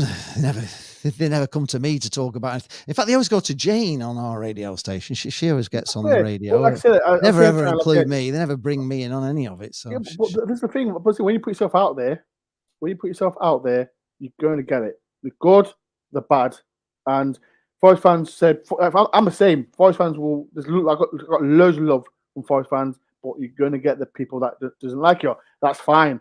That's cool. Yeah, of course it is. You can't like everybody and nobody. Exactly. Right, gents, that's me for tonight, mate. All right. All right. See you later. We're all going to get off now. We've run way over time. All the best. All the best. Nice to see you, Matt. Take care. We'll hear next week all about your fixtures and tell us how much we need to stick on Barnet next year properly, because we're all going. I think we're all going to stick a nifty 20 on Barnet. Yeah, for that, Matthew. Right, I think I'll get going as well. People. All right, Dawn. Nice to have you in. Right, nice to everyone. I should be back next week. I hope next week. Okay, all right. We'll look forward to it if you are. And we can't wait for you once you've had your Germany's trip to see how it went. Well, we need to know about that, don't we? You're going to be vlogging on that. When do you go? The 22nd of this month. 22nd this month, right? Okay, it's exciting. Exactly. You're going to vlog it and everything, yeah? Okay, I'll really look forward to that one because I like you when we vlog. I need one of the things, Lee. Can you send me the link again for that thing that you do? Yeah, well, you can either go for the. I would go for the road. Yeah, the road. That's what I want. Can you send me a link after the show? The road. You can either have with those. You can either have like two, so you can have like one on you and one on them. I think it's better for one on me though. If I'm honest, well, if you had one on you, then because you can always hold it. If you're talking with your mate in the stand, if it's close to you there, you'll be able to hear you. So when everyone comes, as people know, because people come to score predictions. If I went on every single fan, taking it off, and I think it's better if I had one and just say prediction. Yeah, well, you can get that little microphone. All it is, it's a piece of plastic. It's a piece of plastic. You shove it in the bottom. You shove the thing in, and then the cover. You know how Cod Vlogs does it, where he got his microphone and he hands it like that. So you've just got a microphone, so you can talk into it, and it's got like a windshield like this on it, but it's molded inside to fit that inside, so it's like solid. So you've just got a solid mic. You can talk and just your opinion, and it's dead easy. You just get used to talking into a mic. But that'll change. That'll be so good for your channel because honestly, I've said it so many times, but like. You can get away with a bit of a naff picture, but if your sound's not good and people can't hear what you're saying, and especially, you know, when I do it with Jane, you know what it is? No, you know what it is, Lee? You know, these, like, in the past, these big clubs, like now in the Premier League, you can't take big, like especially Old Trafford. In Old Trafford, you can't take these things in. You can't take bags. You can't take bags in. You can't take bags in Old Trafford. You just got to do it on your phone, have you, for Old Trafford? Would it be just on no? your You can phone? take camera. You can't take bags. You know, like, sometimes you can't take a backpack. Yeah. So, I mean, I have a little shoulder thing. You've probably seen it where I put everything in a little shoulder bag. But you'd be able to get that microphone just in your pocket. I think I'll do that. It comes with a windshield that like screws on. So it's got a little like furry dead cat. I'll do that then. I'll do that then. But when Jane and I are like doing half time and the PA's like, the guy's shouting out and we can't hear ourselves think, but we can talk on the microphone and it just cuts all that lot out, so we're clear, it's just clear. So if you have really good warranty as well. So if anything goes wrong. A road race. That wasn't available when I got the one I got, but you can see on the video. Send me the link, Nate. Send me the link and I can sort everything out tomorrow because I've got 3 times tomorrow. I have the Saramonic, and that was what I put on you at Nottingham Forest, and you can hear how clear you are. Yeah. Saramonic, but I think the Rode is even better. Yeah. And the good thing about the Rode is as well, it has little LEDs on it showing you if you're peaking or not, so your sound's right. Whereas mine doesn't have that on, so I've just got to kind of guess sometimes because sometimes I have to turn Jane's up a bit louder than mine because she talks a lot quieter than me, But you can see the levels on it all the time, so it's okay, But okay. Right, I'm gonna go. But Lee, if you send me a link and I'll sort it all tomorrow. Okay, you just want the one then, don't you? Yeah, just the one. Yeah, just the one. Right. Yeah. Right. Cheers, Lee. Rode Video Mic 2 or something. It is anyway. Yeah, okay. I'll send it to you. Good man. All right. Cheers, boys. Peace and love. Thank you. Thank you. And thanks, Jake. I'll get off. Thank you very much to everybody who's still here because we've still got quite a lot here been watching. As I say, for Blackpool fans, before I go, I'll do a live stream tomorrow, and you can all come in the chat and have we'll have a proper chat about how you're all feeling because I know there's a lot of upset at Blackpool at the moment with the fact we haven't signed anybody, and there's a lot of people not happy about Appleton. But I think it's, in my opinion, I think he's going to be okay. But anyway, we'll have a chat about it tomorrow. All right, Jake. Thank you very much for coming in. I'm going to get off, and it's really late. I've kept you way late tonight. So don't worry about it. 2.5 hours it's been tonight. I think it's a record. See you later. Bye, Jake. Bye, everyone.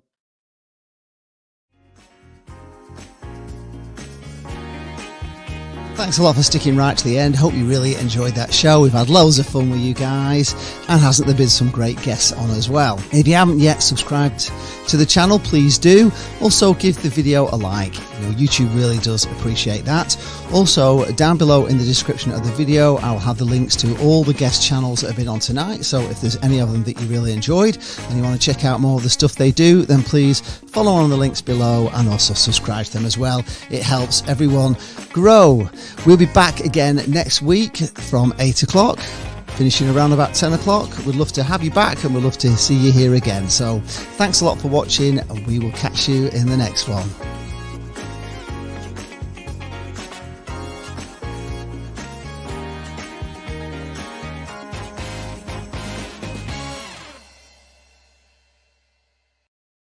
Well, there we are. Just left here with me. So thanks a lot for sticking with it right till the end. Everyone's gone now.